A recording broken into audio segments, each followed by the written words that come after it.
ಪ್ರಿಯ ಜನಧ್ವನಿ ಕೇಳುಗರಿಗೆಲ್ಲ ನೇರ ಸಂದರ್ಶನ ಫೋನ್ ಇನ್ ಕಾರ್ಯಕ್ರಮಕ್ಕೆ ಆತ್ಮೀಯ ಸ್ವಾಗತ. ನಾನು ನಿಮ್ಮ ಬಾನುಲಿ ಗೆಳೆಯ ನಿಂಗರಾಜು.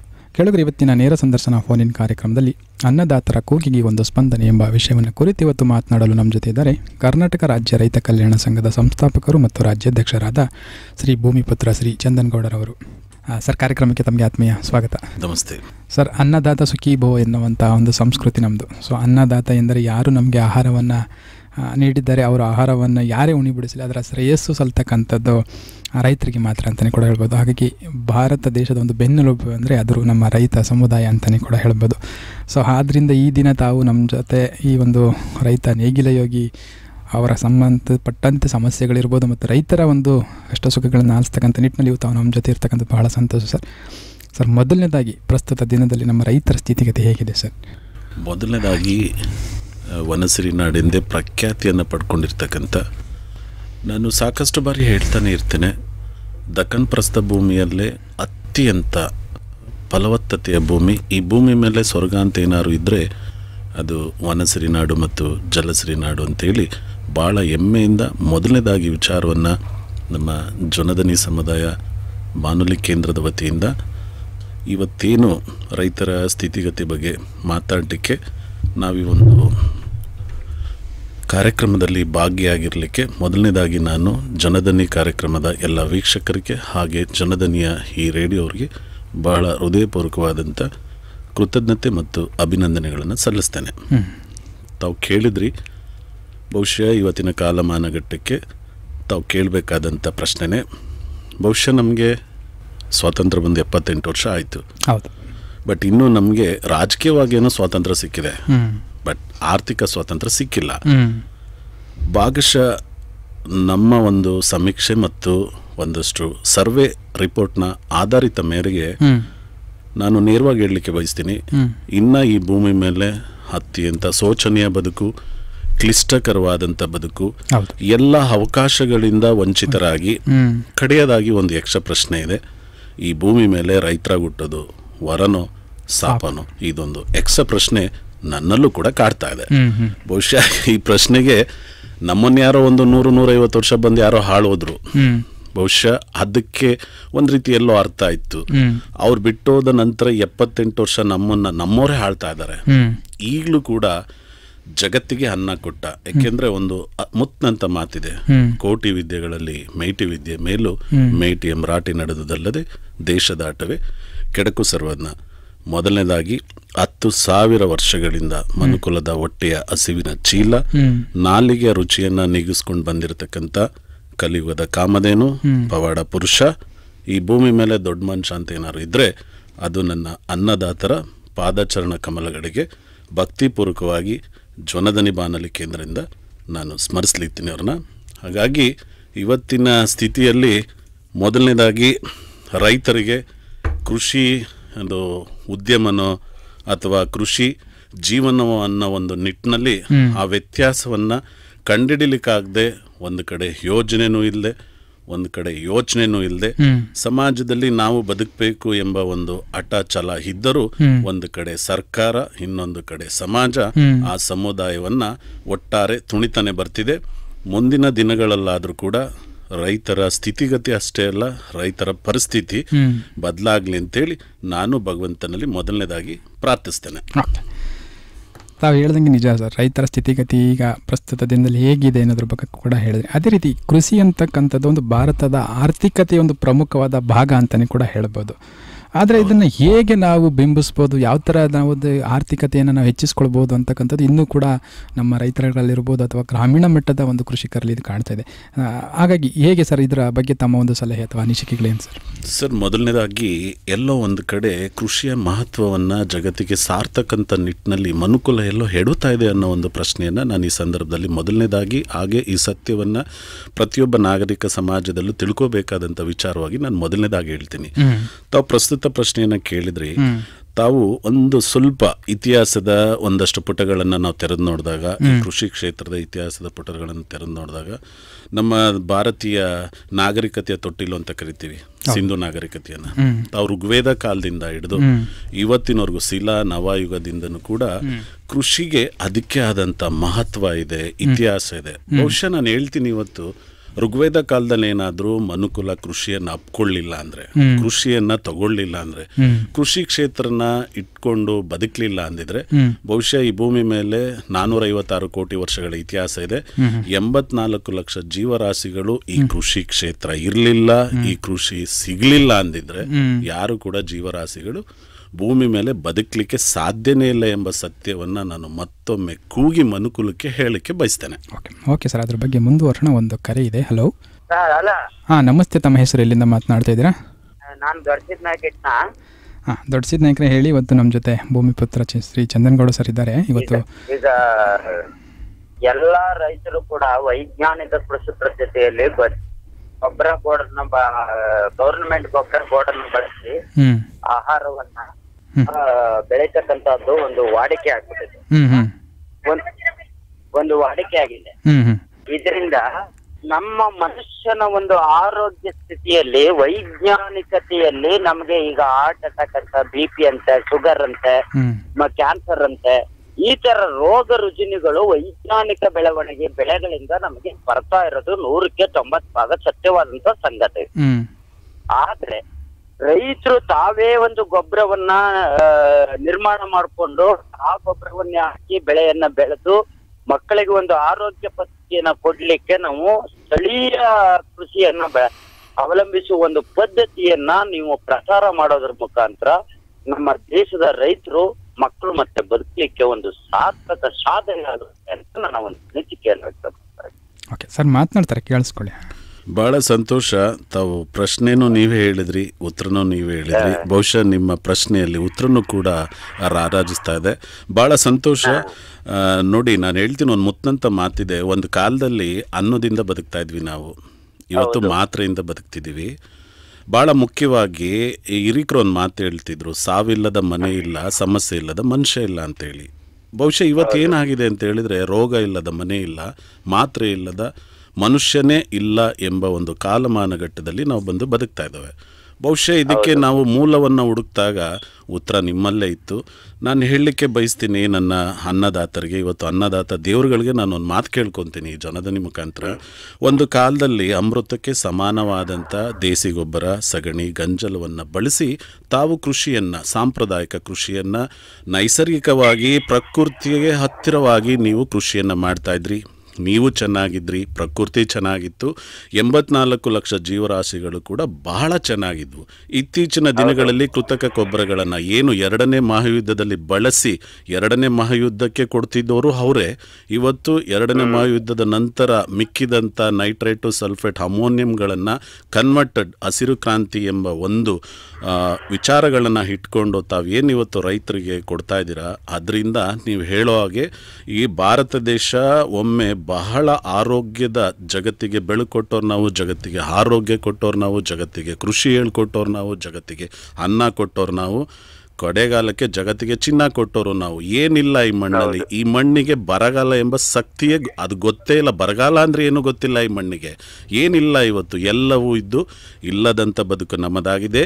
ಇದಕ್ಕೆ ಮೂಲ ಕಾರಣ ತಾವು ಕೃತಕ ಗೊಬ್ಬರಗಳನ್ನು ಏನು ಬಳಸ್ತಾ ಇದ್ದೀರಾ, ಕಾಂಪ್ಲೆಕ್ಸ್ ಗೊಬ್ಬರ ಏನು ತಾವು ಸರ್ಕಾರಿ ಗೊಬ್ಬರ ಆಗ್ಬೋದು, ರಾಸಾಯನಿಕ ಗೊಬ್ಬರಗಳನ್ನು ಬಳಸೋದ್ರಿಂದ ತಾವು ವಿಶ್ವನ್ನೇ ಬಿತ್ತುತ್ತಾ ಇದ್ದೀರಿ, ವಿಶ್ವನ್ನೇ ಬೆಳೀತಾ ಇದ್ದೀರಿ, ನೀವು ವಿಶ್ವನ್ನೇ ಉಣ್ತಾ ಇದ್ದೀರಿ, ನಮಗೂ ವಿಶ್ವನ್ನೇ ಕೊಡ್ತಾ ಇದ್ದೀರಿ. ನಾವೆಲ್ಲರೂ ಒಟ್ಟಾರೆ ವಿಶ್ವನ್ನೇ ಉಣ್ಣುವಾಗ ಎಲ್ಲಿ ಆಯುಷು, ಎಲ್ಲಿ ಅಭಿವೃದ್ಧಿ, ಎಲ್ಲಿ ಆರೋಗ್ಯ ಎಂಬುದರ ಬಗ್ಗೆ ನಾವು ಖಂಡಿತ ಚಿಂತನೆ ಮಾಡಬೇಕಾಗತ್ತೆ. ಬಹುಶಃ 21ನೇ ಶತಮಾನದಲ್ಲಿ ನಾವೆಲ್ಲದರಲ್ಲೂ ಮುಂಚೂಣಿ ಸ್ಥಾನದಲ್ಲಿರ್ಬೋದು. ಮನುಷ್ಯನಿಗೆ ಸುಖ, ಶಾಂತಿ, ನೆಮ್ಮದಿ ಎಲ್ಲಿದೆ ಅಂದರೆ ಆರೋಗ್ಯದಲ್ಲಿದೆ. ಆರೋಗ್ಯನೇ ಇಲ್ಲ ಅಂದ ಮೇಲೆ ನಾವು ಬದುಕುದಾದರೂ ಹೇಗೆ? ಹಾಗಾಗಿ ದಯಮಾಡಿ ಇನ್ನು ಮುಂದಿನ ದಿನಗಳಲ್ಲಾದರೂ ನನ್ನ ರೈತರು ಕೂಡ ಹಿಂದಿನ ಕಾಲದಲ್ಲಿ ನಮ್ಮ ಪೂರ್ವಜರು ಹೇಗೆ ಸಾಂಪ್ರದಾಯಿಕ ಕೃಷಿಯನ್ನು ಮಾಡ್ಕೊಂಡು ಬರ್ತಿದ್ರು, ಅದೇ ನಿಟ್ಟಿನಲ್ಲಿ ಇವತ್ತು ಕೂಡ ಪ್ರಕೃತಿಗೆ ಹತ್ತಿರವಾಗಿ, ಪ್ರಕೃತಿ ಜೊತೆ ಯುದ್ಧ ಮಾಡದೆ ಪ್ರಕೃತಿ ಜೊತೆಯಲ್ಲಿ ಕೃಷಿ ಮಾಡಬೇಕು ಅಂತಲೂ ಕೂಡ ನಾನು ಈ ಸಂದರ್ಭದಲ್ಲಿ ಭಾಳ ವಿನಮ್ರತೆಯಿಂದ ಮನವಿಯನ್ನು ಮಾಡ್ಕೊಳ್ತೀನಿ, ಕೈ ಮುಗಿದು ಬೇಡ್ಕೊಳ್ತೇನೆ. ಧನ್ಯವಾದಗಳು ದೊಡ್ಡ ನಾಯಕರೇ ಕರೆ ಮಾಡಿದ್ದಕ್ಕೆ. ಸರ್, ಬಹಳ ಉತ್ತಮವಾದ ಪ್ರಶ್ನೆಗೆ ತಾವು ಸಕಾರಾತ್ಮಕವಾಗಿ ಪ್ರತಿಕ್ರಿಯಿಸಿ ಸರ್. ಈಗ ತಾವು ಹೇಳ್ದಂಗೆ ಈಗ ತಮ್ಮ ರೈತರು ಕೂಡ ಇತ್ತೀಚಿನ ದಿನಗಳಲ್ಲಿ ಏನು ದೊಡ್ಡ ಸಿದ್ಧ ನಾಯಕರು ಹೇಳ್ದಂಗೆ ರಾಸಾಯನಿಕ ಗೊಬ್ಬರಗಳಿಗೆ ಹೆಚ್ಚಾಗಿ ಮೀಸಲಾಗ್ತಕ್ಕಂಥ ಈಗ ಒಂದು ಬೆಳೆ ಇಳುವರಿ ಕೊಡೋದಿರ್ಬೋದು ಅಥವಾ ಪ್ರತಿಯೊಂದು ವಿಷಯದಲ್ಲೂ ಕೂಡ ಬರ್ತಕ್ಕಂಥ ಒಂದು ಹೊಸ ರಾಸಾಯನಿಕ ಪ್ರಕ್ರಿಯೆಗಳಿಗೆ ಹೊಂದ್ಕೊಳ್ತಕ್ಕಂಥ ಒಂದು ನಿಟ್ಟಿನಲ್ಲಿ ನಮ್ಮ ರೈತರುಗಳಿದೆ. ಅದೇ ರೀತಿ ಈಗ ನಾವು ಮಾತನಾಡಿದ್ರೆ ಈಗ ಸಾಂಪ್ರದಾಯಿಕ ಕೃಷಿ ಪದ್ಧತಿಗೆ ಸಂಬಂಧಪಟ್ಟಂತೆ ನಮ್ಮ ರೈತರಿಗೆ ತಮ್ಮ ಕಿವಿ ಮಾತು ಅಥವಾ ಸಲಹೆ ಬಗ್ಗೆ ಹೇಳೋದಾದರೆ ಏನು ಸರ್, ಈ ಒಂದು ಸಾಂಪ್ರದಾಯಿಕ ಕೃಷಿಯನ್ನು ಹೇಗೆ ಅವರು ಅಳವಡಿಸ್ಕೊಳ್ಬಹುದು ಸರ್? ಸರ್, ವಿಜ್ಞಾನ ತಂತ್ರಜ್ಞಾನ ಎಷ್ಟೇ ಮುಂದುವರೆದ್ರು ಜ್ಞಾನದ ಮುಂದೆ ಬೇರೊಂದಿಲ್ಲ. ಹೌದು. ಒಂದು ಕಾಲದಲ್ಲಿ ನಮ್ಮ ರೈತರೇನು ಕೂಡ, ನನ್ನ ರೈತ ಬಾಂಧವರೇನು ಕೂಡ ಇಷ್ಟಪಟ್ಟು ಒಪ್ಪಿದಲ್ಲ ಈ ರಾಸಾಯನಿಕ ಕೃಷಿಯನ್ನು. ನಿಮ್ಗೊಂದು ಮಾತು ಹೇಳ್ತೀನಿ, ಜ್ವನದನಿಯಿಂದ ಭಾಳ ಹೃದಯದಿಂದ ಈ ಮಾತನ್ನು ಕೇಳಬೇಕಾಗತ್ತೆ ಕೇಳುಗರು. ಬಹುಶಃ ಇಂದೊಮ್ಮೆ ಬ್ರಿಟಿಷರ ಪಾರ್ಲಿಮೆಂಟ್ನಲ್ಲಿ ಒಂದು ಚರ್ಚೆ ಆಗತ್ತೆ. ಯಾಕೆಂದರೆ ಅದಕ್ಕೊಂದೇ ಒಂದು ಉದಾಹರಣೆ. ಒಮ್ಮೆ ನಮ್ಮ ಈ ಮಣ್ಣಿನಲ್ಲಿ ಬೆಳೆದಂಥ ಸಾಂಬಾರು ಪದಾರ್ಥಗಳಿಗೆ ಯುದ್ಧನಾದರೂ ಮಾಡಿ ನಮ್ಮ ಪದಾರ್ಥಗಳನ್ನ ದೋಚಬೇಕು ಅಂತೇಳಿ ಬಂದಂಥ ಪರಿಸ್ಥಿತಿಯನ್ನು ನಾವು ನೋಡಿದ್ದೇವೆ, ಕೇಳಿದ್ದೇವೆ. ಇವತ್ತಿನ ಕಾಲಮಾನಘಟ್ಟದಲ್ಲಿ ಹೇಗಾಗಿದೆ ಅಂದರೆ, ನಮ್ಮ ರೈತರು ಎಲ್ಲಿ ಮಣ್ಣು ಹಾಕೋತಿದ್ದಾರೆ ತಲೆ ಮೇಲೆ ಅಂತ ಹೇಳಿದ್ರೆ, ಇವತ್ತು ಈ ಮಣ್ಣಲ್ಲಿ ಬೆಳೆದ ಭಾರತ ಒಂದು ಕಾಲದಲ್ಲಿ ಯುದ್ಧನಾದರೂ ಮಾಡಿ ದೋಚ್ಕೊಂಡು ಹೋದಂಥ ಸಂದರ್ಭನೂ ನಾವು ನೋಡಿದ್ದೀವಿ. ಇವತ್ತು ಇದೇ ಮಣ್ಣಲ್ಲಿ ಬೆಳೆದಂಥ ಯಾವುದೇ ಆಹಾರ ಪದಾರ್ಥಗಳನ್ನು ಮುಂದುವರಿದ ದೇಶಗಳು ತಗೊಳ್ಳಿಕ್ಕೆ ಅಥವಾ ಖರೀದಿ ಮಾಡಲಿಕ್ಕೆ, ತಿನ್ನಲಿಕ್ಕೆ ಮುಂದೆ ಬರ್ತಿಲ್ಲ. ಅಂದರೆ ನಮ್ಮ ರೈತ ಬಾಂಧವರು ಯಾವುದ್ರ ಮೇಲೆ ಮಣ್ಣು ಹಾಕೊಂಡಿದ್ದಾರೆ ಅನ್ನೋದನ್ನು ಕೂಡ ಬಹಳ ಶೋಚನೀಯವಾಗಿ ಯೋಚನೆ ಮಾಡಬೇಕಾಗತ್ತೆ. ಏನು ಪ್ರೀತಿಯಿಂದ ಏನು ಒಪ್ಕೊಂಡಿಲ್ಲ ನನ್ನ ರೈತರು ಕೂಡ, ಒಲ್ಲದ ಮನಸ್ಸಿಂದನೇ ಒಪ್ಕೊಂಡಿದ್ದು. ಯಾಕೆಂದ್ರೆ ಬ್ರಿಟಿಷರ ಒಂದು ಷಡ್ಯಂತ್ರ. ಅವಾಗ ಒಂದು ಪಾರ್ಲಿಮೆಂಟ್ ಅಲ್ಲಿ ಒಂದು ಚರ್ಚೆ ಆಗತ್ತೆ. ಭಾರತದಲ್ಲಿ ಭಾರತ ದೇಶವನ್ನ ಚಿನ್ನದ ಅಕ್ಕಿ ಅಂತ ಕರೀತಿದ್ರು. ಬಹುಶಃ ಚಿನ್ನವನ್ನ ನಾವು ಬೀದಿಗಳಲ್ಲಿ ಮಾರಿರೋರು. ಒಮ್ಮೆ ಕೃಷ್ಣದೇವರಾಯರು ನಮ್ಮ ದೇಶದಲ್ಲಿ ಅತ್ಯಂತ ಒಂದು ಹೆಸರುವಾಸಿಯಾಗಿರ್ತಕ್ಕಂಥ ರಾಜವಂಶಂತರು ಅಂದ್ರೆ ಕೃಷ್ಣದೇವರಾಯರು. ಅವರು ಕಾಲ ನಂತರ ಅವರ ಹಳ್ಳಿಯನನ್ನ ಬಹಳ ದುರ್ಮರಣಾಗಿ ಕೊಂದಂತ ಸಂದರ್ಭದಲ್ಲಿ ಕೃಷ್ಣದೇವರಾಯರು ನಾವೆಲ್ಲ ಚಿನ್ನವನ್ನ, ವಜ್ರವನ್ನ, ವೈಢೂರ್ಯವನ್ನ ರಸ್ತೆ ಬೀದಿಗಳಲ್ಲಿ ಮಾರ್ತಿದ್ವಿ ಅಂತ ಕೇಳಿದ್ವಿ, ಓದಿದ್ವಿ. ಅದಕ್ಕೂ ಒಂದು ಮೀರಿ ಒಂದು ನಗ್ನ ಸತ್ಯ ಇದೆ.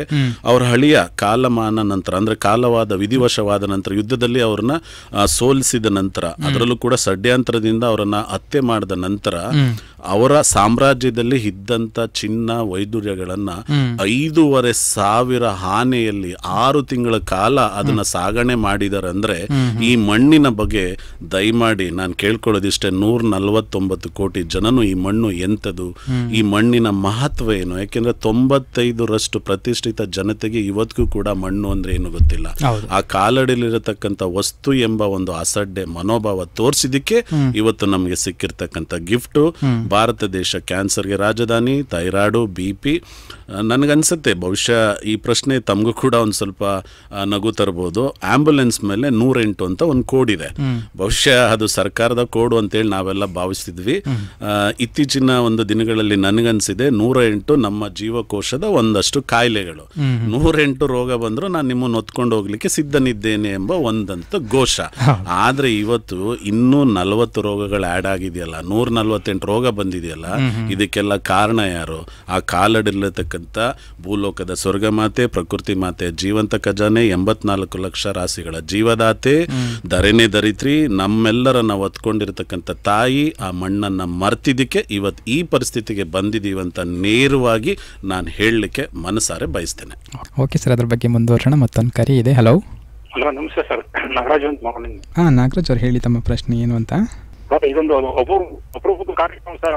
ಬಹಳ ಸಂತೋಷ ಇಂಥ ಕಾರ್ಯಕ್ರಮಗಳು ಪ್ರಚಾರವಾಯ್ತಿರೋದ್ರಿಂದ ಸಾಲದಲ್ಲೇ ಹುಟ್ಟಿ ಸಾಲದಲ್ಲೇ ಸಾಯ್ತು ಸರ್.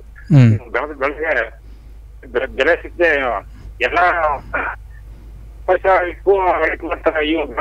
ಯಾವ ರೀತಿನೂ ಇದು ಕೊಡ್ತೀವಿ ಅಂದ್ರೆ ಹೊರತು ಯಾವ ರೀತಿ ಬೆಳೆ ಸಿಗ್ತಾ ಇದೆ ಸರ್. ಇದ್ರ ಬಗ್ಗೆ ಮಾಹಿತಿ ಹೇಳಿ ಸರ್. ಅಂದರೆ ತಾವು ಹೇಳ್ತಾ ಇರ್ತಕ್ಕಂಥದ್ದು, ತಾವು ಯಾವುದೇ ರೀತಿಯ ಬೆಳೆಗಳನ್ನು ಬೆಳೆದರೂ ಅದಕ್ಕೆ ಸರಿಯಾದ ಸಮರ್ಪಕ ರೀತಿಯಲ್ಲಿ ಬೆಲೆ ಸಿಗ್ತಾ ಇಲ್ಲ, ಅದ್ರ ಬಗ್ಗೆ ಸ್ವಲ್ಪ ವಿವರಿಸಿ ಅಂತ ಹೇಳ್ತಾ ಇದ್ದೀರಲ್ವಾ? ಮೊದಲನೇದಾಗಿ ನನ್ನ ಅನ್ನದಾತ ದೇವರುಗಳಿಗೆ ಭಕ್ತಿಪೂರ್ವಕ ನಮನಗಳು.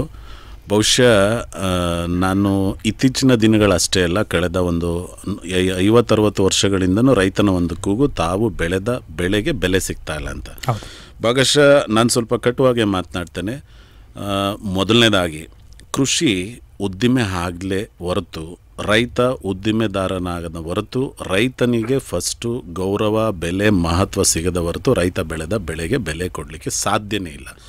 ಯಾಕೆಂದರೆ ಸರ್ಕಾರ ರೈತರ ಹಿತಾಸಕ್ತಿಗಿಂತ ಗ್ರಾಹಕರ ಹಿತಾಸಕ್ತಿಯನ್ನು ಕಾಯುತ್ತೆ. ಅದಕ್ಕೊಂದು ಎಕ್ಸಾಂಪಲ್, 1969ನಲ್ಲಿ ನಮ್ದೇನು ಕರ್ನಾಟಕ ಕೃಷಿ ಬೆಲೆ ಆಯೋಗ ಅಂತೇನು ಪ್ರಾರಂಭ ಆಯಿತು, ಅವತ್ತಿಂದ ಇವತ್ತವರೆಗೂ ಕೇವಲ ನಮ್ಮಲ್ಲಿ 2000 ಬೆಳೆಗಳ ಪ್ರಭೇದ ಇದೆ. ರೈತ ಬೆಳೆಯುವ ಬೆಳೆಗಳಲ್ಲಿ ಸಾವಿರಾರು ಬೆಳೆಗಳಿದೆ. ಅದರಲ್ಲಿ ಕೇಂದ್ರ ಮತ್ತು ರಾಜ್ಯ ಸರ್ಕಾರ ಕೇವಲ ರೈತರ ಹಿತಾಸಕ್ತಿ ಕಾಯ್ತಕ್ಕಂಥ ನಿಟ್ಟಿನಲ್ಲಿ 22 ಬೆಳೆಗಳಿಗೆ ಮಾತ್ರ MSP ಬೆಂಬಲ ಬೆಲೆಯನ್ನು ಘೋಷಣೆ ಮಾಡಿದ್ದಾರೆ. ಅಂದರೆ ನಮ್ಮ ರೈತರು ಈ ಏನು ಬೀಜ ಬಿತ್ತನೆಯಿಂದ ಕಟಾವು ಮಾಡೋರಿಗೆ, ಅಂದರೆ ಬೆಳೆಯನ್ನು ಪ್ರೊಡಕ್ಷನ್ ಮಾಡೋದರಲ್ಲಿ ಅವರು ಹೀರೋ, ಕಿಂಗ್. ತಾವು ಬೆಳೆದ ಬೆಳೆಗಳನ್ನು ಮಾರ್ಕೆಟಿಂಗ್ ಮಾಡ್ತಕ್ಕಂಥ ವಿಚಾರದಲ್ಲಿ ಝೀರೋ ಆಗಿದ್ದಾರೆ.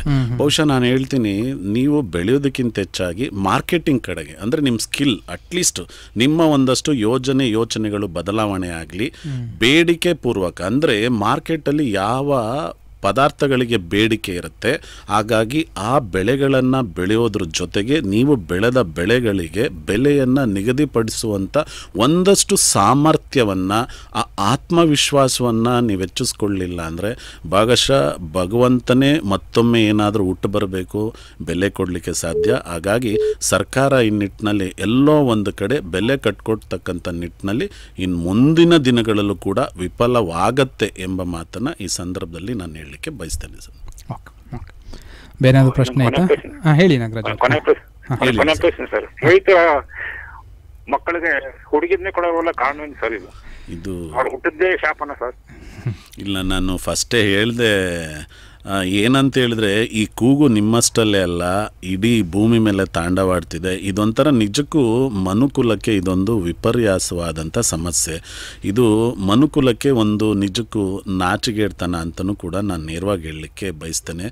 ಏಕೆಂದರೆ ಈ ಭೂಮಿ ಮೇಲೆ ಯಾರಿಲ್ಲದೆ ಹೋದರೂ ಬದುಕ್ಬೋದು. ಫಾರ್ ಎಕ್ಸಾಂಪಲ್, ನಾನು ಒಂದು ಸತ್ಯ ಹೇಳಲಿಕ್ಕೆ ಹೇಳ್ತೀನಿ. ಈಗ ಹಣವಂತರನ್ನ ತಾವೆಲ್ಲರೂ ನೀವು ಹೇಳಿದ್ರಿ ರೈತರಿಗೆ ಹೆಣ್ಣು ಕೊಡಲ್ಲ ಅಂತ, ನಾನು ಒಂದು ಮಾತು ಹೇಳ್ತೀನಿ. ಇವತ್ತು ಒಂದು ಸಿರಿವಂತರನ್ನ ಒಂದು ರೂಮ್ಗೆ ಕೂಡ ಹಾಕೋಣ, ರೈತರನ್ನು ಒಂದು ರೂಮಲ್ಲಿ ಕೂಡ ಹಾಕೋಣ. ಸಿರಿವಂತರಿಗೆ ಏನು ಬೇಕು, ಒಂದು 10 ಲಕ್ಷ ರೂಪಾಯಿ ಚಿನ್ನ ವೈಡೀರಗಳನ್ನೆಲ್ಲ ಇಟ್ಟು ಅವ್ರನ್ನೊಂದು ಕಡೆ ಬಂಧಿಸೋಣ.